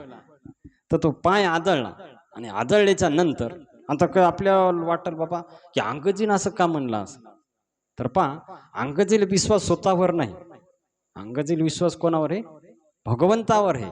अवश्य रक्षिबे कृष्ण विश्वास पालन, की भगवंत काय करतील, रक्षण करतील, काय नका. तर भगवंतावर विश्वास आहे अंगदजी. त्याच्यामुळेच कृष्ण अर्जुनाला सांगतात, तू जाय आणि प्रतिज्ञा कर, माझ्या भक्ताचा नाश होत नाही. मी नाही प्रतिज्ञा करत, कारण माझी प्रतिज्ञा मोडू शकते, पण माझ्या भक्ताची प्रतिज्ञा मी कधीच मोडू देत नाही, कळलं का. त्याच्यामुळेच भीष्म पितामहाने प्रतिज्ञा केली होती महाभारतामध्ये, तुम्ही पहा की मी शस्त्र उचलायला लावेल कृष्णाला, आणि कृष्णाने काय प्रतिज्ञा केली होती, मी शस्त्र उचलणार.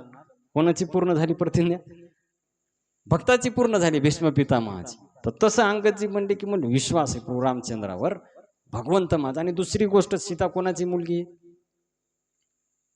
पृथ्वी मातेची आहे ना. पृथ्वीतून तिचा जन्म नाही झाला कोणी आईकडून, पृथ्वीतून प्रगट झालेली. आपण ऐकली कथा सीता मातेचा कसा जन्म झाला. जनक महाराज ज्या वेळेस ते हे करत होते, नागरत होते सोन्याच्या नागरानं, तर त्यावेळेस सीता काय झाली, त्या पेटीमध्ये सापडली त्यांना.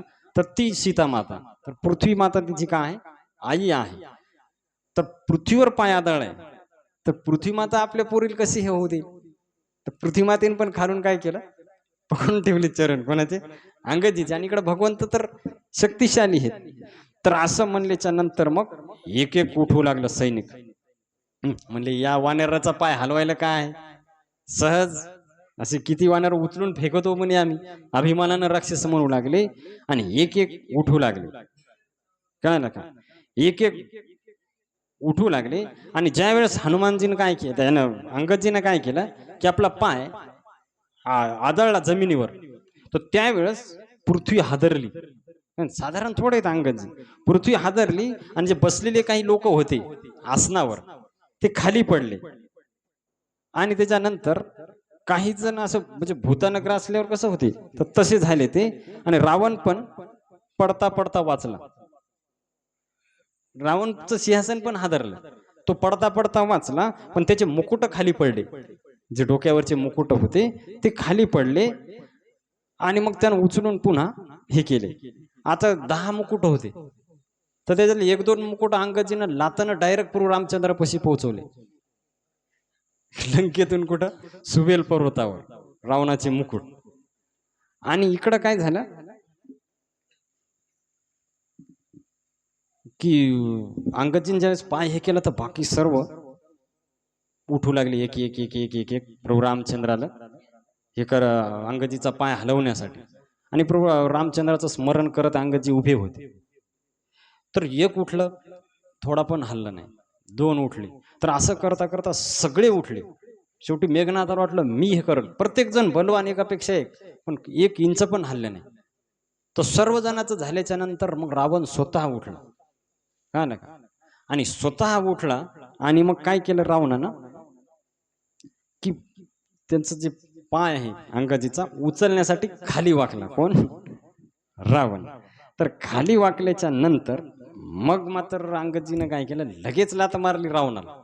तर त्याचे मुकुट खाली पडले आणि म्हणे, मूर्खा म्हणे, माझे काय पाय पकडायला, रामाचे पाय पकड, त्यानं तो काय होईल, कल्याण होईल. आणि ते मुकुट डायरेक्ट प्रभू रामचंद्रापाशी पोहोचवले आणि अंगदजी लगेच तिथून निघून गेले. सगळेच देखत पहा अख्ख्या, आता किती मोठा पराक्रम हे, की त्यांच्याच सभेमध्ये जाऊन त्या, आणि एक पण शस्त्र नाही अंगदजीकडे, काही नाही, त्यांनाच सर्व निरुत्तर केलं. आणि हे सर्व ज्यावेळेस ते मुकुट फेकले अंगदजीनं, तर वानरायन वाटलं काय राक्षस काही शस्त्रच फेकायलेत का नव्हते तिकडून. तर हनुमानजी पाहिलं काय आहे, तर म्हणजे अरे काय नाही म्हणे, रावणाची मुकुट आहेत. तर हनुमानजीने ते पकडले आणि प्रभू रामचंद्राच्या चरणाजवळ आणून ठेवले. तर रावण म्हणला, अरे लगेच पकडा म्हणे, सर्वजण त्या वानराला मारून टाका म्हणे. कोणाला मारा, गेला म्हणे.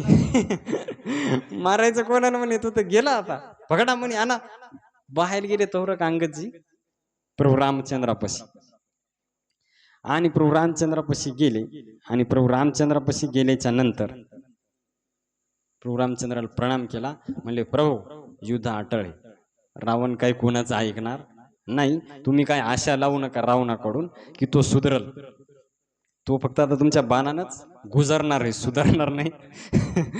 तो आता जाणार आहे म्हणले, तर तुम्ही काय करा, त्याची हे करू नका, आशा करू नका. आणि मग प्रभू रामचंद्र म्हणले, ठीक आहे, आपण उद्या युद्धाची काय करू, घोषणा करू. सकाळी दुसऱ्या दिवशी घोषणा करू म्हणले. आता काय झालं, हे अंगदजी ज्यावेळेस येऊन गेले, तर रावणाला पण थोडी भीती वाटली. आणि म्हणले, ते आला म्हणजे दाखव नाही गेला तो भीती, पण आतून वाटू लागली. एक आला लंका जाळून गेला, कोणी काय करू शकलं नाही. हा दुसरा आला, पाय हे करून एका पाय बी कोणाला हलवता आला नाही. तर अशी किती येतं, 18 पद्म. तर रावणाला थोडी भीती वाटू लागली मनातून, पण वरून वरून म्हणू लागला की आपण कोणाला घाबरत नाही. तर म्हणतो तरी तिचा चेहरा पाहून कळू लागलं की थोडं वाटायला. तर तिला वाटलं थोडं सांगू शेवटचा उपदेश, फरक पडला. पहा किती वेळा समजून सांगायली मंदोदरी. तर मंदोदरी म्हणते की हे नाथ, तर विचार करा म्हणले की ज्या रामाच्या लहान भावानं एक रेष ओढली होती, ती रेष तुम्हाला ओलांडता आली नाही. लक्ष्मण रेखा ऐकली ना आपण पंचवटीला, ती रेष ओलांडता आली नाही. म्हणले ज्याचा दासाची केवढी शक्ती आहे, तो राम किती शक्तिशाली असेल, थोडा विचार करा तुम्ही, मंदोदरी सांगायली. आणि दुसरी गोष्ट म्हणजे तुम्ही म्हणाले वानराचा नाश्ता करा, वानराचा नाश्ता कराय, तर एकच आला होता म्हणे, आखी लंका जाळून गेला. तेव्हा काय तुम्हाला भूक लागली नव्हती का कोणाला? तेव्हा काय खाऊन झोपले होते का म्हणे, सगळ्याच्या डोळ्यात देखत लंका जाळली म्हणे आखी. तेव्हा कुठे गेलते तुम्ही? आता रावण म्हणजे भीती वाटायली रावणाला बी आतून. सर्व म्हणे अशोक वाटिका उद्ध्वस्त केली, तुमचे पुत्र मारले, अक्षय कुमार मारला, जंबूमाळी मारला, का ना का किती हे केलं. आणि मग कुठे गेलं तुमचं ते बळ राक्षसांचं, मेघनाथ, बाकीचे एवढे बलवान योद्धे होते, ते कुठे गेले होते त्या टायमामध्ये? एकटा वानर म्हणे लंका जाळून गेला. तर त्याच्यामुळे हे लक्षात ठेवा की राम जो आहे हे कोणी साधारण व्यक्ती नाही. एक लक्षात ठेवा, म्हणले रामाच्या बाणाचा प्रताप मारीचला माहित होता, पण त्यांनी सांगितलेलं पण तुम्ही ऐकलं नाही. मारीच बिचारा मेला, काय लागा, मारीच पण मेला म्हणले. आणि विचार करा की ज्या शिवधनुष्याला तुम्ही हलवू बी शकले नाही, ते शिवधनुष्य मोडून टाकणारे हेच आहेत. रावण गेला होता ना शिवधनुष्य उचलायला, माहितीये का, उचलू शकला नाही, तेच आहेत म्हणले राम. तर जयंत इंद्राचा, सर्व रामायण सांगायली कोण? मंदोदरी. ऐका म्हणे राम कोण आहेत. त्या जयंताला नुसतं काडीच्या गवताच्या काडीनं मारलं, ब्रह्मास्त्र प्रेरित करून त्याचा डोळा फोडला. म्हणले शूर्पणखीची दशा तर तुम्ही पाहिली डोळ्यानं, तुमचीच बहीण आहे ना शूर्पणखा. तर म्हणजे त्या रामासंग लढायचा तुम्ही कसा विचार करायला? तो कोणी साधारण व्यक्ती आहे का, की ज्यानं विराट राक्षसाला मारून टाकलं, कबंध राक्षसाचा वध केला, खर दूषण त्रिशिराला एका एका बाणामध्ये मारलं. तो राम काही साधारण व्यक्ती आहे का? विचार करा म्हणले, एक दगड पाण्यावर तरंगत नाही, एवढा सेतू बांधला, कळलं का? तो राम काय साधारण व्यक्ती आहे का? ना तुम्ही हे करा म्हणले, विचार सोडून द्या रामाला जिंकण्याचा. आत्ताच म्हणले प्रत्यक्ष पाहतो, एकटा येऊन गेला अंगद, कोणी काय केलं त्याच? शस्त्र नाही हातामध्ये, कोणी नाही म्हणले, सर्वांना हे करून गेला तो अपमानित करून. आणि काय तुम्ही बलाचं वर्णन करायले? तर म्हणले ना, तुमचं कल्याण ह्याच्यामध्येच आहे, तुम्ही रामाला शरण जा आणि सीतेला वापस द्या. तर त्याच्यामुळे मंदोदरीचं नाव पतिव्रतेमध्ये येते पा. तिला कळायले रावण चुकीचं आहे तर ती सांगायली, रावण ऐकणं ती गोष्ट द्या सोडून, पण हिचं काम मी करायली. मंदोदरी पतिव्रतेचं, पतीचं रक्षणाची जबाबदारी पतिव्रतेची आहे ना, तर ती रक्षण करायली. तर म्हणले की तुम्ही काय करा. आणि हे ज्यावेळेस ऐकलं तर रावणाला झोप आली नाही त्या रात्री. तो विचार खरंच म्हणले बरोबर आहे, हे सगळं जे सांगितलं ते बरोबर आहे, पण अभिमान त्याचा त्याला काही शरण जाऊ देणे गेला. आणि मग तो सकाळी सभेमध्ये गेला रावण. आणि सभेमध्ये गेल्याच्या नंतर रावण जो आहे सर्वांना बोलवलं. म्हणले आता युद्ध अटळ आहे, तर आपण सर्व मिळून आता काय करायचंय, आक्रमण करायचे उद्या. आता लगेच शंख काय करायचंय, हे करायचंय. तर इकडं प्रभू रामचंद्रांनी काय केलं, अलग अलग सेनापती नेमले. आता युद्ध निश्चित झालं ना, तर आता म्हणले युद्ध निश्चित आहे म्हणले. तर प्रभू रामचंद्रांनी वानराचे 4 भाग केले इकडं. आणि इकडं रावणानं पण 4 गेट होते लंकेला. तर 4 गेटवर 4 असे सैनिक आणि बाकीचे सर्व हे केले त्यांनी. आणि मग इकडं काय केलं की वानर तर वाटच पाहू लागले युद्धाची, की कधी युद्धाचा आपल्याला काय होते, आदेश होते. आणि इकडं लंका जी आहे ही फार अभेद्य किल्ला होता, कारण साधारण नाही, पूर्ण सुरक्षित, पूर्ण कडोकट बंदोबस्त होता सर्वत्र. तर त्याच्यावर आक्रमण करणं इतकं सोपं नव्हतं. आता इकडं काय झालं की इकडं सर्व तयारी झाली वानर सेनेमध्ये.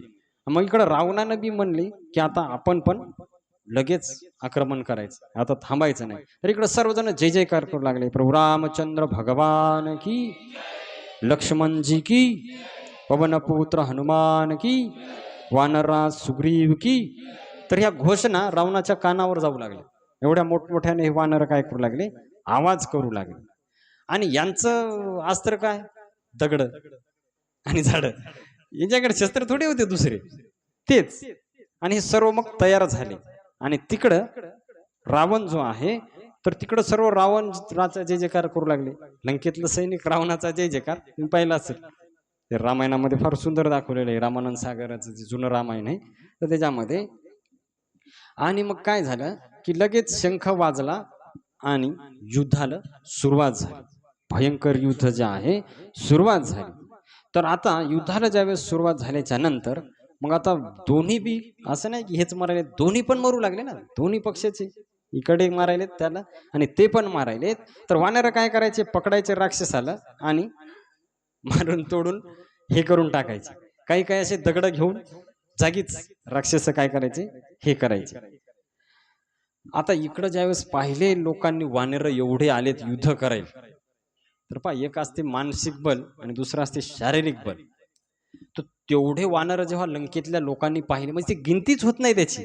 तुळशीदास म्हणतात एवढे वानर होते त्याची गिनती करणं म्हणजे मूर्खपण आहे, त्याची गिनती होत नाही म्हणले. ते 18 पद्म फक्त सेनापती होते असं म्हणले. किती म्हणजे ते वानर किती असते याची काही गिनती नाही म्हणले. तो एवढे वानर जेव्हा पाहिले लंकेतल्या लोकांनी, कारण दिसलं नाही युद्ध सुरू झाल्यावर सगळे आले लंकेमध्ये, मग मात्र म्हणले या रावणानं बाबा विनाश आणलाय. एका रावणानं एवढा हाहाकार केला होता एका वानरानं, आता एवढे वानर करतील काय लंकेचा दशा. तो सगळे मानसिक यानं काय झाले, मानसिक बळ आहे सर्वांचं कमी झालं. त्यांना वाटलं आपण काय विजय प्राप्त करू शकत नाही म्हणले. आता रावण काय म्हणते, अरे एक लक्षात ठेवा, लढायचं म्हणले पळून जाईल त्याला मी मारून टाकू. त्याला वाटलं मरण तर दोन्हीकडे, तिकडं वानेर मारणार, इकडं रावण मारणार, चला म्हणले युद्धात तरी मेलं तर चांगली गती काय होईल, प्राप्त होईल. तर मग सर्व अस्त्र धारण करून राक्षस लोक येऊ लागले. तर त्यांनी काय केलं मग, त्रिशूळ, बाण, परीघ, तलवार, भाला, राक्षसाकडे सर्व अस्त्र होते. तर यांनी वानरावर आक्रमण केलं राक्षसांनी. आणि मग वानर व्याकुळ हो लागले, यांचे दगड कवर काम करणार, तर ते अस्त्र फेकून मारू लागले. आता शिवजी म्हणतात की हे पार्वती, की वानर घाबरून पळू लागले, कारण त्यांना काही हे नाही ना, वानर म्हणजे एकदम साधारण. आणि ते एवढे अस्त्र पाहून वानर घाबरू लागले आणि सर्व म्हणू लागले अंगद आणि हनुमान कुठे, नल नील कुठे, जांबवान कुठे. तर हनुमानाला कळालं की सर्व आपली सेना घाबरली, वापस यायली. तर मग हनुमानजीनं काय केलं, लगेच राग आला हनुमानजीला आणि किल्ले एकदम वर चढला लंकेच्या त्याच्यावर. तर त्या दरवाजावर मेघनाथ होता, म्हणजे 4 गेटवर 4 होते लंकेच्या. तर तिकडं मेघनाथ होता त्या दरवाजावर आणि तिकडे गेले हनुमानजी. आणि काय केलं त्यांनी, मेघनाथाचा रथ मोकळा केला, त्याच्या सारथ्याला काय केलं, मारून टाकलं मेघनाथाला आणि मेघनाथाच्या छातीवर लात मारली हनुमानजी. आता मेघनाथ व्याकुळ झाला, तेवढ्यात लगेच दुसरा सारथी रथ घेऊन आला आणि मेघनाथाला घेऊन गेला. तर अंगदाला कळालं की हनुमानजी एकटाच लढायलाय. त्या गेटावर जाऊन, वर गेट लावलेलं होतं ना, तर वर जाऊन हनुमानजी मारू लागले त्या लंकेच्या आतमध्ये जाऊन त्या राक्षसाईला. तर अंगदाला समजलं की लगेच अंगद पण मग वर चढला त्या किल्ल्यावर मारण्यासाठी.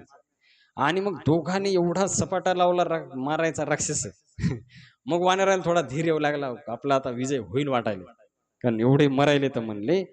आणि मग असं करत करत सर्वजण जय जयकार करू लागले, प्रभू रामचंद्र भगवान की. सर्वजण जय जयकार करत करत हे करू लागले. आता ज्यावेळेस हे दोघ जण त्या वर उभे राहिले सगळ्यात, तर सगळ्या लंकेतल्या लोकांना दोघ जण दिसू लागले.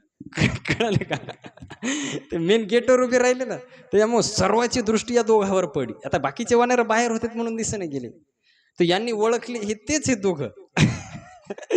एक लंका जाळून गेला म्हणे आणि एक पाय ठेवून गेला होता. तर हे ज्यावेळेस पाहिले, तर मग इथं काय म्हणाले की सर्व लंकेमध्ये भीतीचं वातावरण निर्माण झालं. आता काय करतात हे ना काय नाही. आता हे रावण पण घाबरला, इथं वर्णन आहे, कारण दोघं एकदाच आले, अगोदर आळीपाळी राहते, आता दोघं समोरासमोरच आले. आणि मग त्यांनी काय केलं की बदलायला सुरुवात केली राक्षस. आता यांना काय वज्रदेह होते दोघं, यांना काय होणार आहे, ते भाले तलवार यांना काहीच फरक पडायला गेला. आणि राक्षसाचे मुंडके काय करू लागले, मोडू मोडू खाली पडू लागले. तर यांनी सपाटा लावला हे करायला, मारायला. आणि मग काय करायचे, हनुमानजी एका राक्षसाला पकडायचे, 2-4 मारायचे. तर म्हणले बाबा माफ करा राम म्हण. तुमची अशीच गती व्हाय पाहिजे म्हणे, रामाचं जे भजन करत नाहीत त्यांना असेच दणके आहेत. हरिविना जन्म नरकची पैजाना, यमाचा पाहुणा, प्राणी होय अनेक यातना, यम करविल. तर जे भजन नाहीत करत पाहिजे, काय म्हणले, भजहून राम सो फल लेहू. जे भजन करणार नाही त्यांना असेच दणके. तर एक एक मारू लागले हनुमानजी. आता सर्वजण चिडू लागले आणि ते मुंडके रावणाकडे फेकू लागले. हनुमानजी असे मुरगळायचे, ते कोंबडीचं कसं मुरगळतात. एक एक एक एक त्यांना काय, राक्षस अजून नाही तर वज्रदेही हनुमानजी डायरेक्ट. तर रावण पाहिलं अशी फुलं कोण टाकायले, तर एक एक एक एक असे मुंडके वाहिले तर रावणाच्या पायावर पडायले. आता हे पाहिल्यावर आता इथं काय म्हणतात तुळशीदासजी, की असे जे नरभक्षी राक्षस आहेत त्यांची गती हीच होणार, कारण त्यांनी माना मोठ्या दुसऱ्याच्या. आता हनुमानजी त्याचं फळ द्यायले काय ना का, ज्याचे तर जैसे ज्याचे कर्म तैसे फळ देतो ईश्वर. तर मग असं करत करत प्रभू रामचंद्र म्हणले की अंगद आणि हनुमान मध्ये घुसलेत, कळालं का, आणि दोघं काय करायत, लंकेच्या सैनिकाचा संहार करायलेत म्हणले. तर त्यांना वापस बोलवा, कारण हे भीतीचं आहे ना, गेट बंद आहेत आणि आतमध्ये गेले दोघ जण, जर पकडलं तर मग अवघड आहे ना. तर प्रभू रामचंद्रांनी संदेश पाठवला की वापस बोलवा. मग ज्यावेळेस हनुमानजीला आणि अंगदजीला कळालं की प्रभू रामचंद्र बोलवायले, मग वापस आले. ते भगवंतांनी बोलवल्यामुळे आज्ञा आहे प्रभू रामचंद्राची. तर त्यांना पाहून मग भगवंताला आनंद वाटला. आता हे भगवंताला माहिती आहे काही होणार नाही, पण आता मनुष्य लीला चालू आहे ना, नरलीला. प्रभू रामचंद्र लीला कोणती करायलेत, नरलीला करायलेत, त्याच्यामुळं. आता हे विशाल राक्षस आणि हे ज्यावेळेस चालू होतं तिथं युद्ध, वापस आले हे दोघं. वापस आल्याच्या नंतर मग परत आता हे जे अस्वल पण होते, काय ना, अस्वल आणि वानर हे दोघं होते. आता इकडं काय झालं की हे गेटातून जे येऊ लागले राक्षस एक एक एक एक बाहेर, तर वानर काय करायचे, पकडायचे एका एका राक्षसाला आणि उचलून समुद्रामध्ये फेकून द्यायचे. 2-4 वानर उचलायचे, मारायचं टेन्शनच नाही, समुद्रात पडलं की तिथंच जलसमाधी राक्षसायची. तर असं करत करत सपाटा लावला, म्हणले हे सोपा उपाय मारायचा. उचलायचं, कारण समुद्राच्या काठावरच युद्ध चालू आहे ना. तुमच्या लक्षात आले, लंका कुठे आहे, समुद्राच्या सर्व बाजूनी लंकेच्या काय मध्यभागी एकदम समुद्र. समुद्राच्या. आणि असं करत करत संध्याकाळ झाली तर अर्ध सैन्य संपलं रावणाचं एका दिवसामध्ये. किती? अर्ध. अर्धी लंका संपले, अर्धे राक्षस एकाच दिवसामध्ये. आणि मग संध्याकाळ झाली तर संध्याकाळ झाल्याच्या नंतर शंख वाजला. म्हणले आज आता युद्ध काय करावं लागेल, थांबावं लागेल. आज आता काय पुढं जाता येणार नाही. हरे कृष्णा हरे कृष्ण कृष्णा कृष्णा हरे हरे हरे राम राम राम हरे हरे. तर आता वानरामध्ये बी बरेच लोक घायल झाले होते. पण आता इकडे भगवंत आहे.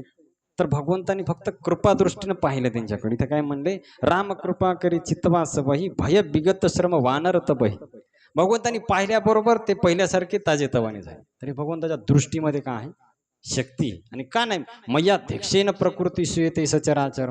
ज्यांनी पाहिल्यावर सृष्टी निर्माण होते, पाहिल्यावर विनाश होते, तर यांचे श्रम जाणं काय अवघड आहे का? ना का तुळशीदासजी म्हणतात की सर्व वानर पहिल्यासारखे झाले, सर्व त्रास त्यांचा काय झाला, निघून गेला. आता इकडं रावणानं तातडीची बैठक बोलवली रात्रीच. म्हणले असं जर झालं तर उद्याच युद्ध संपायले.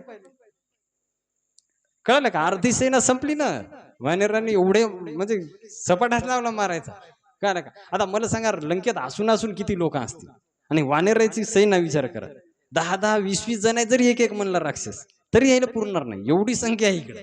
त्याच्यामुळे यांनी एवढे लोक मारले. तर रावण काय म्हणते, आधा कटकू कपीन सहारा कहू बेगी का करे विचारा. तर सर्वांना तातडीनं बोलवलं, जेवढे आहेत म्हणले सर्वजण या, कोणीच गैरहजर राहायचं नाही मिटिंगला, सर्वजण या. तर सर्व म्हणे काय महाराज, काय काय म्हणे, अर्धी सेना आपली संपली एका दिवसात. तर आता काहीतरी उपाय लवकर सुचवा म्हणले, जे बुद्धिमान मंत्री आहेत लवकरात लवकर. तर तिथे एक माल्यवान नावाचा मंत्री होता. कोणाचा? तो याचा मंदोदरीचा आजोबा होता वाटतं. आता मला काय एवढं माहित नाही. हा, रावणाचा आजोबा होता. कोणाचा? म्हणजे पुलस्ते याचा हे असेल, विश्रवाचा बाप माल्यवान. काय ना का रावणाचा आजोबा होता. तर रावण ज्यावेळेस म्हणे काहीतरी उपाय सुचवा, तर माल्यवान उठला आणि म्हणले, बाळा मी सांगतो ते ऐक. आता आजोबा आहे म्हणून बाळा म्हणायला रावणात. म्हणले मी सांगतो ते ऐक. जेव्हापासून सीतेला आणले म्हणून तेव्हापासून विनाश चालू झाले लंकेत. याच्या अगोदर काही होतं का? काही होतं का म्हणे लंकेमध्ये? सर्व वेगळं व्यवस्थित होतं. जेव्हापासून तो आणले म्हणे सीतेला, तेव्हापासून विनाश सुरू झालाय म्हणले. तर त्याच्यामुळं, कारण रामाला जे विनमुख होते त्याची गती हीच होणार, त्याला हाच त्रास होणार म्हणले. विचार कर म्हणे, हिरण्यकश्यप किती बलवान होते, त्यांना काय केलं, याच रामानं मारून टाकलं. राम तेच विष्णू हे म्हणले, विष्णूचाच अवतार हे राम. कोणी साधारण मनुष्य, मधु आणि कैटब दैशाचा पण यांनी काय केला, दैत्याचा वध केला. तर तेच विष्णू राम रूपामध्ये आता अवतरित झालेत म्हणले. ते काळाला पण नष्ट करणार आहेत. ते राक्षस काय त्यांच्या पुढं, आणखीन ते आलेच नाहीत म्हणले. हे सैनिकांनीच अर्धे मारलेत. कळलं का? भगवान राम आणि लक्ष्मण जे आणखीन एंट्रीच नाही. किंवा नरसैनीच अर्धे हल्लेत. तर म्हणले एक काम कर, तुला वाटत असेल बाकीचे वाचाव आणि लंका व्यवस्थित राहाव, तर सीता वापस दे. राम कृपाळू आहेत म्हणले, आता बी तुला माफ कर, तू सीतेला काय कर, वापस. तर असं म्हणल्यावर रावणाला असं बाणासारखं टोचलं ते वाक्य. म्हणले अरे मथारा झाला म्हणे, तुला डोकं द्या. आता आजोबा आहे, आता राक्षस लोकांना का आजोबा काचा बाप आला. काय राम कंसानं बापालाच जेलमध्ये टाकलं, त्यांना काचा बापन काचा आजोबा. म्हणे मथाऱ्या म्हणे, तो डोकं ध्यानावर राहिलं नाही, काळं तोंड करण निघून जाय म्हणे.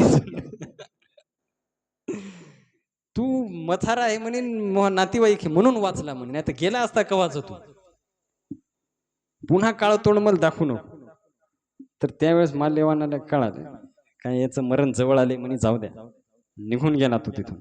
तर मेघनाथ आला म्हणे रागारागामध्ये. म्हणे काय झालं म्हणले, उद्या मी काय करतो ते पहा म्हणले. मी गेलोच नव्हतो, आता इतकं हनुमानजीने घायल केलं. आणखीन मी ह्याच्यात आलोच नाही म्हणले. माझं जे मेन जे आहे शक्त्या त्या मी वापरल्याच नाही म्हणले. तुम्ही काही काळजी करू नका म्हणे, उद्या युद्ध मी समाप्त करतो, चिंता करू नका म्हणजे, तुम्ही बिंदास आराम करा. तर असं म्हणल्यावर रावणाला थोडा धीर आला, कारण मेघनाथ युद्ध हारला नव्हता अगोदर. तुम्ही पहा त्यांचं वाल्मिकी रामायणामध्ये विस्तारपूर्वक वर्णन आहे. इंद्राला पराजित केलं होतं, याचं नाव मेघनाथ होतं, पण इंद्राला पराजित केल्यामुळं नाव पडलं इंद्रजित. काय ना का? तर म्हणले काही घाबरू नका म्हणले पिताजी, मी काय करतो उद्या या वानराला संपून टाकतो. म्हणजे माझ्या बाणासमोर एक कौरव टेकणार आहेत, दिव्य अस्त्राने यांना मारून टाकतो. आणि मग रावणाला भरोसा वाटला, त्यांनी जवळ घेतलं. म्हणले तुझ्यावरच आता भरोसा आहे, मग तूच काहीतरी आता करू शकतो. आणि मग असं करत करत सकाळ झाली. दुसरा दिवस उजाडला युद्धाचा. आणि लगेच शंख वाजल्याच्या नंतर आता वानर तयारच होते गेट उघडायच्या. केव्हा उघडतात दरवाजा, सगळी गँग तयारच गेटवर दगड आणि झाडं घेऊन. केव्हा येतात राक्षस बाहेर. आणि हे ज्यावेळेस पाहिलं तर सगळा गोंधळ झाला लंकेमध्ये. वानर तयार आहेत म्हणले, काय आता खरं नाही. आणि मग काय केलं की युद्ध दरवाजा उघडला, लगेच राक्षसाचं सैन्य बाहेर आलं आणि यांनी ते टाकायला सुरुवात केली. तर भयंकर युद्ध पुन्हा सुरू झालं. कळलं का, जसं पहिले झालं की कोण कोणाला मारत आहे. युद्धामध्ये काय करणार आहे, कोण कोणाला मारत आहे. तर राक्षस जागच्या जागीच मारू लागले. हे काय करायचे, दगड घ्यायचे असा वरून टाकायचे जागीच, काहीच राहायचं नाही. वरून डोक्यात दगड मोठा घातल्यावर काय राहणार. आणि काही काही काय काय करते, 2-4 जण असे ते खेळतात ना झोके, तसं झोका खेळायचे आणि फेकून द्यायचे समुद्रात राक्षसाला. तर काय आता जागच्या जागी राक्षस मरू लागले. पूर्ण लंकेला आता येडा घातला वानरांनी. म्हणजे आता कोण्याही गेट मधून बाहेर आहे, आता तुम्हाला सोडणार नाही म्हणले. तर जेव्हा मेघनाथानं ऐकलं, तर मेघनाथ म्हणजे मायावी युद्ध करायचा माहिती आहे ना. मग त्याच्याकडे शक्ती होती, अदृश्य व्हायचा पुन्हा प्रकट व्हायचा. तर मायावी युद्धामध्ये तो निपुण होता. तर त्यांनी काय केलं मग की ओरडला मोठ्याने, त्या गेटवर प्रकट झाला. माया युद्धानं वर गेला मायेद्वारे आणि म्हणले की अरे तुम्ही काय वानर लढायले म्हणे माझ्या संग, राम कुठे आहे ते सांगा. आणि त्याचा भाऊ लक्ष्मण, यांच्या संग मी लढणार आहे म्हणे, हे तुमच्या संग मी लढणार नाही. ते कुठे, हे अंगद कुठे म्हणले, हनुमान कुठे, ते कुठे, विभीषण कुठे म्हणे, ते दाखवा. हे दुसरेच वानर आलेत म्हणे लढण्यासाठी, ह्याच्या संग मी लढणार नाही, मी आज सर्वांना मारून टाकणार आहे. मेघनाथ म्हणू लागला आणि त्यानं बाण उचलला, धनुष्यावर लावला आणि बाण सोडायला त्यानं सुरुवात केली. तर त्याचे बाण एवढे भयंकर होते की असे सापासारखे एकदम स्पीडनं ते बाण जाऊ लागले आणि वानराला लागू लागले. आणि हजारो वानर मृत्युमुखी पडू लागले. तो मायावी युद्ध करू लागला, दिसेना कोणाला, आणि बाण यायले. आणि मग हजारो वानर असे मरू मरू पडायले. आता ते पाहिल्यावर मग वानर घाबरले, कारण कोणी कोण बाण यायला काहीच कळलं, मरायले. तर मग रिटर्न जाऊ लागले वानर एक एक एक एक. तर सर्व वानर मरायला ज्यावेळेस सुरुवात झाली, बरेच वानर खाली पडले. आणि मग याचा अभिमान वाढू लागला मेघनाथाचा. म्हणजे बाकीचे यायलेत म्हणले, हे कोठे. हनुमानजीने पाहिलं वानर पळायलेत, सर्वजण मरायलेत. तर फार राग आला. तर हनुमानजीने काय केलं, एक मोठा पर्वत उचलला आणि मेघनाथाच्या रथावर फेकला. मेघनाथाच्या रथावर फेकला. आणि ज्यावेळेस मेघनाथाच्या रथावर तो फेकला, तर मेघनाथ मायावी युद्ध करू लागला. लगेच अदृश्य झाला, पर्वत काहीच लागला नाही, मेघनाथ अदृश्य झाला. पण त्याचा रथ सारथी ते चुराडा झाले त्या पर्वतामध्ये. मेघनाथ निघून गेला आणि रथ हे केला. तर मेघनाथ मग दूर जाऊ लागला हनुमानजीच्या. त्याला माहित होतं इथं काय हनुमानजी समोर आपण टिकणार नाही. आणि मग मेघनाथ प्रभू रामचंद्रापाशी गेला डायरेक्ट. मायावी होता ना, त्याला काही चलायचं काम नव्हतं. तो मायेनं अदृश्य होऊन तिथं प्रकट व्हायचा. तर तो प्रभू रामचंद्रापाशी गेला आणि प्रभू रामचंद्रावर शस्त्र सोडू लागला डायरेक्ट, प्रभू रामचंद्रावर. तर प्रभू रामचंद्रा पुढे काय टिकणार आहे, लगेच शस्त्र भगवंत त्याचे निकामी करू लागले एक एक. तर ज्यावेळेस मग त्यानं पाहिलं की अरे काही शस्त्र काम करण रामावर, मग त्यानं मायावी युद्ध सुरू केलं. तर त्यानं काय केलं मग की आकाशात उडून गेला आणि अग्नीचा वर्षाव करू लागला वरून मायेद्वारे. आणि म्हणजे अशी माया प्रकट केली की वरून अग्नीचा वर्षाव व्हायलाय, खालून पाणी यायले. म्हणजे नाही काहीच, पण मायेद्वारे तसं दिसायला ते दृश्य. त्याच्यानंतर पिशाचेनी प्रकट झाल्या त्या युद्धामध्ये आणि मारा कापा असा आवाज काढू लागल्या. त्याच्यानंतर रक्त पू हाड वरून पडू लागली त्या युद्धाच्या याच्यामध्ये. आणि असं करत करत ते सगळे ते प्रेत आणि ते सर्व हे झाला. तर ती माया पाहिल्यावर राक्षस लोक वानर घाबरले. ही काय म्हणले, नवीनच युद्धभूमीवर आले सगळं, कवाच पाहिलं नाही ते तसं त्यांनी दृश्य. सर्वजण घाबरले. तर प्रभू रामचंद्र हसू लागले, म्हणजे माझ्यावर माया टाकायला का तू, माझ्यावर प्रभाव कराय ना. तर प्रभू रामचंद्रांनी एक अस्त्राचा सहा केला, तर एकाच बाणामध्ये ती सर्व माया नष्ट झाली. तर भगवंता पुढे माया काय आहे, कृष्ण सूर्यसम माया आहे अंधकार जहा कृष्ण वहा नाही माया राधिकार. तर माया तिथं टिकू शकली नाही, तर लगेच ती माया इंद्रजिताची नष्ट झाली मेघनाथाची. आणि मग प्रभू रामचंद्राची आज्ञा घेऊन अंगद आणि बाकीचे वानर आणि लक्ष्मणजीला पण फार क्रोध आला, म्हणजे रामावर आक्रमण करायला फिरून फिरून लक्ष्मण असताना माझ्या संग युद्ध करा अगोदर मग रामा संग जाय म्हणले. एकदम लाल झाले लक्ष्मणजी रागाने, काय ना का. आणि गौरवर्ण होता त्यांचा, पण असे रागानं लाल दिसू लागले. एकदम क्रोध आला लक्ष्मणजीला. आणि मग प्रभू रामचंद्र भगवान की असं म्हणत म्हणत ते म्हणे मेघनाथ कुठे दाखवा म्हणले. मला मेघनाथ संग काय करायचंय, युद्ध करायचं. तर वानर लोक काय करायचे, राक्षसाला लाथा बुक्क्या मारायचे, काही जणांना दाताना असे फोडून टाकायचे, काय ना काय, काही जणांचे असे खेळणे करायचे. वानरच जाणून बुजून ते. तर असं करत करत मारा पकडा हे करा, असं काहीचे डोके उपटून टाका, असं म्हणत म्हणत आता यांना फार धीर आला. वानर आहे लक्ष्मणजी आले आता युद्धामध्ये, इतक्या नव्हते ना, तर यांना फार धीर येऊ लागला. आणि मग ज्यावेळेस पुढे गेले, तर पुढे गेल्याच्या नंतर मेघनाथानं काय केलं, कपट केलं, पुन्हा अदृश्य झाला. ज्यावेळेस लक्ष्मणजी समोर आले पुन्हा अदृश्य झाला. आणि मग लक्ष्मणजीनं दिव्य बाण सोडून त्याचा रथ तोडून टाकला. कोणाचा, मेघनाथाचा. त्याचे तुकडे तुकडे केले रथाचे मेघनाथाच्या. आता शेषाचे अवतार लक्ष्मणजीला फार राग आला. आता तो परत त्यांनी काय केला, बाण सोडू लागला लक्ष्मणजीवर. तर मेघनाथाला अंदाज आला की लक्ष्मण आपला प्राण घेते, कारण याच्यावर काही प्रभावच पडा ना. तो जेवढे अस्त्र टाकायला लक्ष्मणजी लगेच ते निकामी करायले. तर त्याला वाटलं आता काहीतरी दिव्य शक्ती सोडावं लागते, तेव्हा हे या घायाळ होईल, हे अशा साध्या शक्तीनं मरणारा माणूस नाही. आणि मग काय केलं त्यानं, वीर घातीने छाडीशी सांगी तेज पुंज लक्ष्मण उर लागी.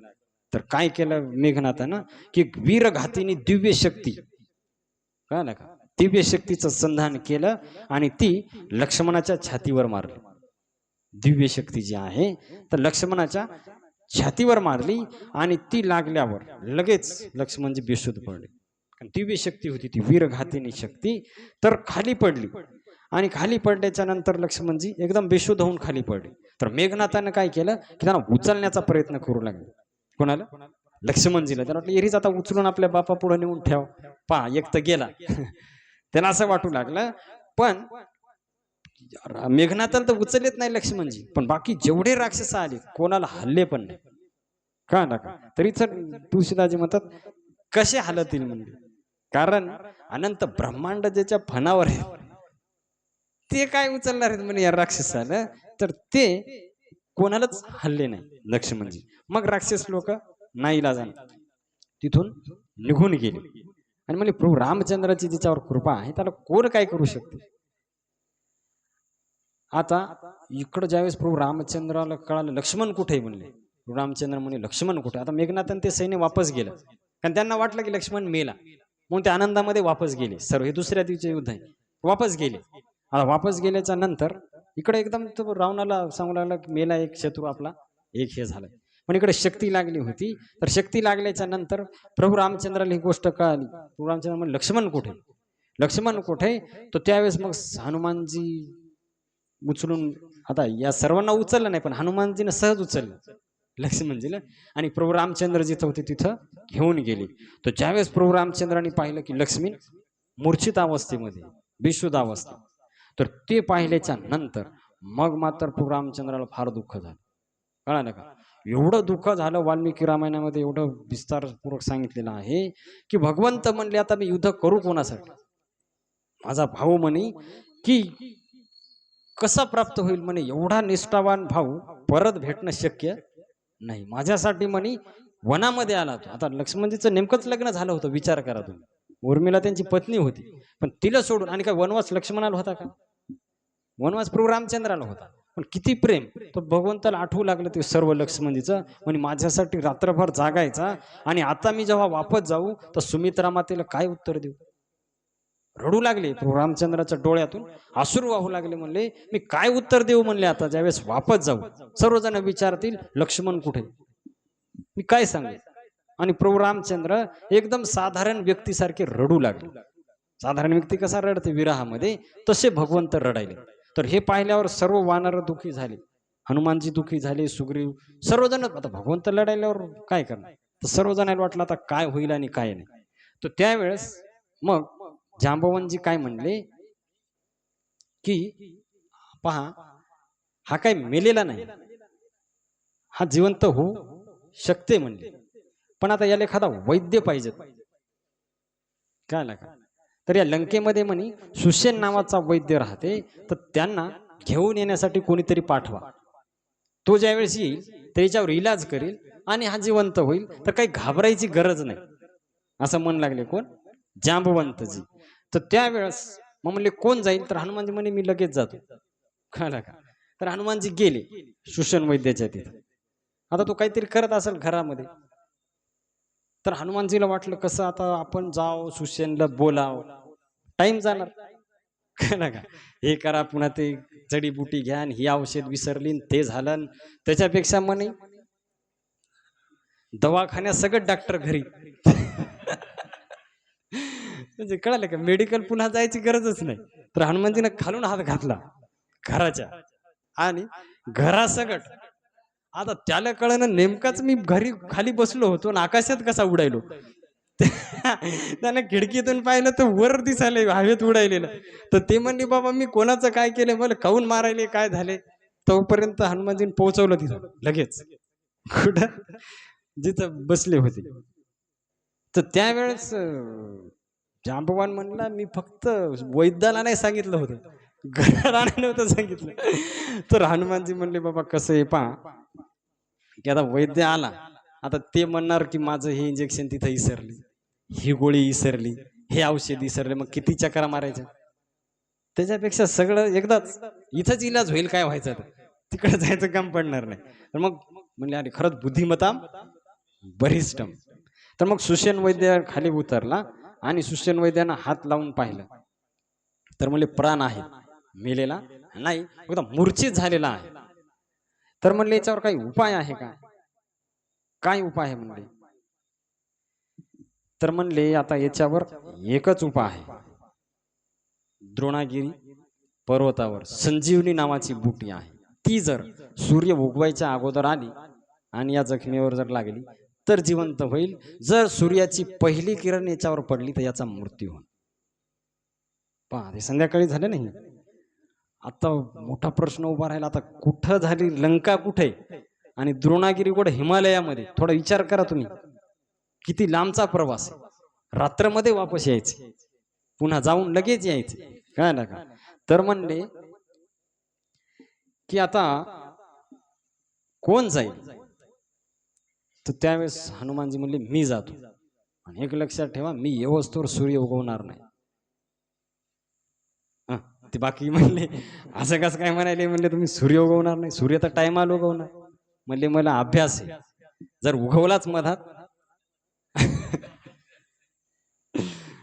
माहिती ना लहान असताना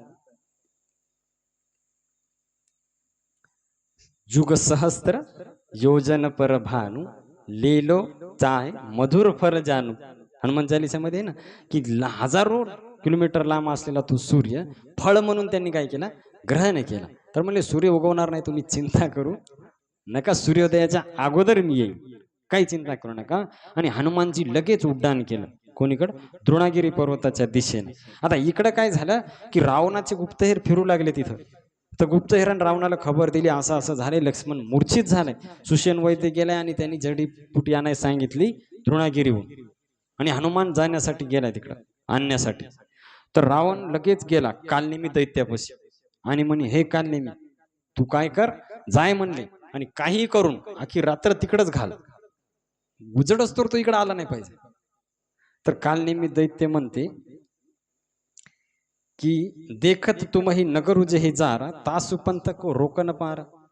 म्हणले हे दशानन तुझ्या डोळ्या देखत लंका जाळीतून काही करता आलं नाही, मग मी परत आणण्यापासून त्याला कसं थांबू. बरोबर आहे ना, पॉइंट कळला का तुम्हाला. तेव्हा डोळ्या देखत लंका जळाली, सगळे लोक होते तुम्ही तिथं, काहीच तुम्हाला करता आलं नाही, मग मी एकटा त्याला कसा थांबवलं म्हणले. कळलं का, तर एक लक्षात ठेव म्हणे रामाचं भजन करण कल्याण करून घे, कालले मी सांगायला किती जणांनी सांगितले रावणार पहा. तर म्हणले की प्रभू रामचंद्राला धारण कर आणि मी माझेपणा सोडून दे, रामाला शरण जाय, तो कल्याण होईल. तर रावणाने लगेच तलवार काढली. कल्याण, तू मला उपदेश करायला, तूच राहिला होता आता उपदेश करायचा. सगळे थकलेत म्हणे, कारण लवकर चालला का म्हणे मरायला इथंच. आता असं म्हणल्यावर काय करणार बिचारा. त्याला वाटलं बा मरायचेच आता, जाऊ द्या हनुमानजीच्या हातून तरी, भक्ताच्या हातून मिळलं तर सद्गती तरी होईल.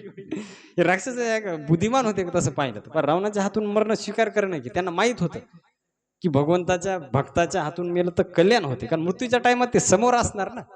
आणि मृत्यूच्या टायमाला जे व्यक्तीला स्मरण होईल तशी गती काय होते, प्राप्त होते. तर कालनेमीने विचार केला की हनुमानाकडून आपण मरणार, याच्याकडून मरणार नाही. आणि मग त्यांनी काय केलं की गेला तो द्रोणागिरी पर्वताच्या जवळ, आणि तिथं मायेनं त्यानं एक नगर तयार केलं. तिथं तळा, मंदिर, बागा बनवल्या. तर हनुमान आणि तिथं एका मुनीचं रूप धारण केलं कालनेमीनं, एका ऋषीचं रूप धारण करून तो थांबला तिथं. आणि तिथं कपट मुनीचं वेश धरून तर हनुमानजीनं पोचले लगेच तिथं त्या द्रोणागिरी पर्वतावर, आणि पाहू लागले इकडं तिकडं जडीबुटी, पण त्यांना काही ती ओळख पाहिलीच नाही तर ओळखू काय येणार. तर त्यावेळेस मग त्यांनी प्रणाम केला कालनेमीला. कपट रूपा ऋषी होता ना, तर कपट रूपामध्ये प्रणाम केला. आणि तो राम भजन करू लागला, श्रीराम जय राम, जय जय राम, श्रीराम जय राम, जय जय राम. तर हनुमानजी वाटले भक्त दिसायला, सात भगवे कपडे, रामाचं नाव तोंडावर. तर म्हणले इकडे तिकडे भटकल्यापेक्षा यालाच विचारू. तर तू हनुमानजी गेले, त्याला प्रणाम केला. तर तो काय म्हणते की ऐक म्हणे, राम आणि रावण यांच्यामध्ये मोठं युद्ध सुरू आहे, हे मला माहित आहे म्हणे इथं असून. आणि म्हणले राम जिंकणार, याच्यात काही शंका नाही, राम तर जिंकणारच आहे म्हणजे, मला इथून सर्व दिसायले. तर हनुमानजी म्हणले फार महात्मा दिसायले. इथून दिसायले तिथं लंकेमधलं सगळं. तर हनुमानजी म्हणले मला फार तहान लागली म्हणे, थोडं पाण्याची सुविधा होईल का. आता त्यानं मायाने तयार केलेलं तिथं तळाव होतं म्हणे, इथं जवळच तलाव आहे, तिथं पाणी पिऊन ये. तर हनुमानजी गेले तिकडं पाणी पिण्यासाठी. आणि तिथं गेल्याच्या नंतर त्यांनी सांगितलं की आता तू चिंता नको करू म्हणे, मी तुला दीक्षा देतो, तू उद्धार होईल. कालनेमी म्हणायला येते कपट मुनीच्या विषयामध्ये, तू आंघोळ करून ये, तुझे सर्व पाप नष्ट होतील, आणि मग मी तुला दीक्षा देतो, तो काय होईल, कल्याण होईल. आणि कमंडलू त्यानं हातामध्ये दिला पाणी घेऊन येण्यासाठी. तर हनुमानजी गेले तिथं आणि नदीमध्ये स्नान करू लागले. तर स्नान करता करता एक मगर आली आणि तिने पाय पकडला हनुमानजीचा खालून. तर खालून पाय पकडल्याच्या नंतर हनुमानजी आता त्यांना मगर काय करणार आहे, लगेच ओढून तिला चिरून काय केलं, मारून टाकलं त्या मगरीला. आणि ज्यावेळेस त्या मगरीला मारून टाकलं तर ती दिव्य शरीरामध्ये प्रकट झाली. ते मगरीचं रूप नष्ट झालं आणि दिव्य शरीरामध्ये ती काय झाली, प्रकट झाली. आणि ती काय म्हणली की कपितव दर्श भयव निष्पापा, मिटातात मुनी बर कर शापा. तर म्हणली हे वानरा, तुझ्या दर्शनामुळे मी पापमुक्त झाले, फार तुझी कृपा झाली, मी सर्व पापातून मुक्त झाले, मी आता माझ्या लोकाला वापस जाते. कारण मला एका मुनीनं काय केला होता, मगर होण्याचा शाप दिला होता. मी कोणी मगर नाही, मी एक शापित देवी आहे. तर असं म्हणल्याच्या नंतर ती अप्सरा तिथून, पण एक लक्षात ठेवा म्हणले हनुमानजी, तो जो बसलाय तो काही साधू नाही. तो कालनेमी नावाचा राक्षस आहे, तुम्हाला उशीर करण्यासाठी तो आलाय, जेणेकरून तुम्ही इकडंच थांबावं आणि तिकडं सूर्य उगय व्हावं. असं म्हणल्यावर मग हनुमानजी फार राग आला. तर त्यांनी काय केलं, कमंडल ते घेतलं आणि गेले त्याच्या बशी.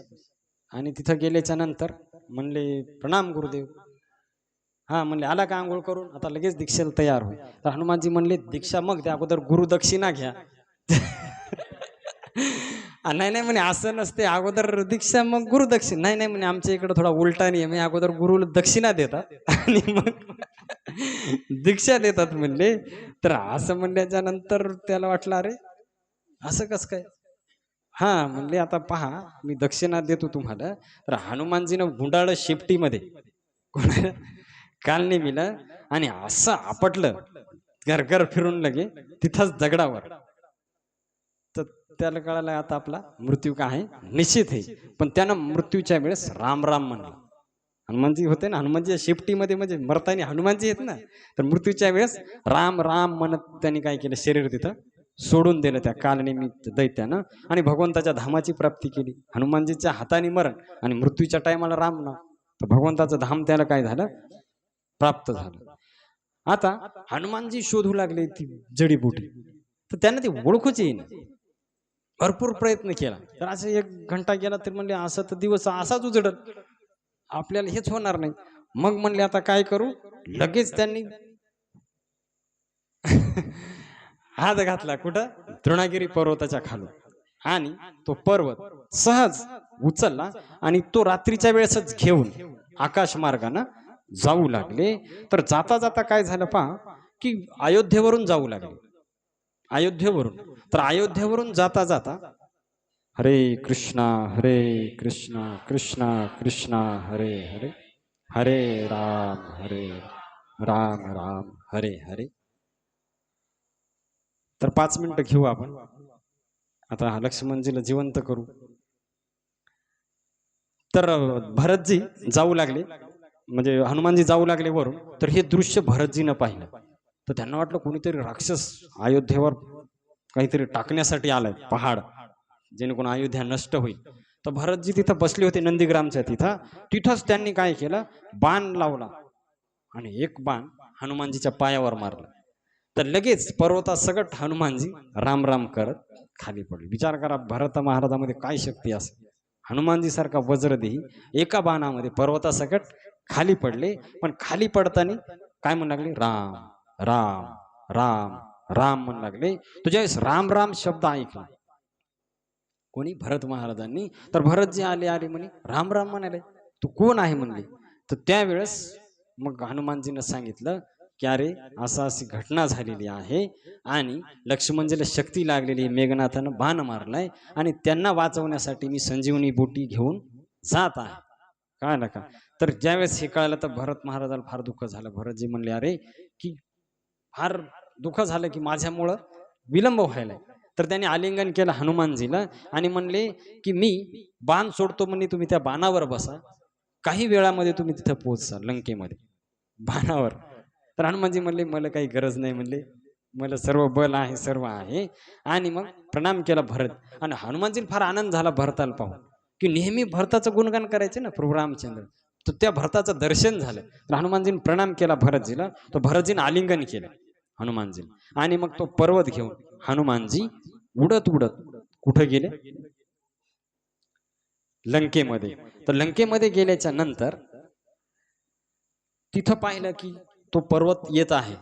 तर वानरसेना फार खुश झाली, हनुमानजी वापस आलेले आहेत. तर सर्वजण तिथं हे केल्याच्या नंतर पाहिलं की पर्वत आता वापस आलेला आहे. तर तो पर्वत खाली ठेवला आणि सुषेण वैद्य म्हणला की जडीबुटी कुठे. तर म्हणे आता तुम्हीच पहा कुठे, मला सापडली नाही म्हणून पर्वत घेऊन आलो मी. आम्हाला बा पर्वत आणायची काय गरज होती, तू थोडे 2-4 झाडं आणले असते तर लक्ष्मणजी जिवंत राहत होते. तर ते म्हणले 2-4 लक्ष्मणाला वापरा, बाकी पुढच्याला का माहिती. पुढे लागलं शक्ती कोणाला कोणाला. तर बा हनुमानजी असा पुढचा सगळा विचार करायचा, म्हणजे होलसेल व्यापारी. जास्तीत जास्त एकदाच काम, परत परत नको, कळलं का. तर मग ज्यावेळेस ते पाहिलं यांनी, कोणी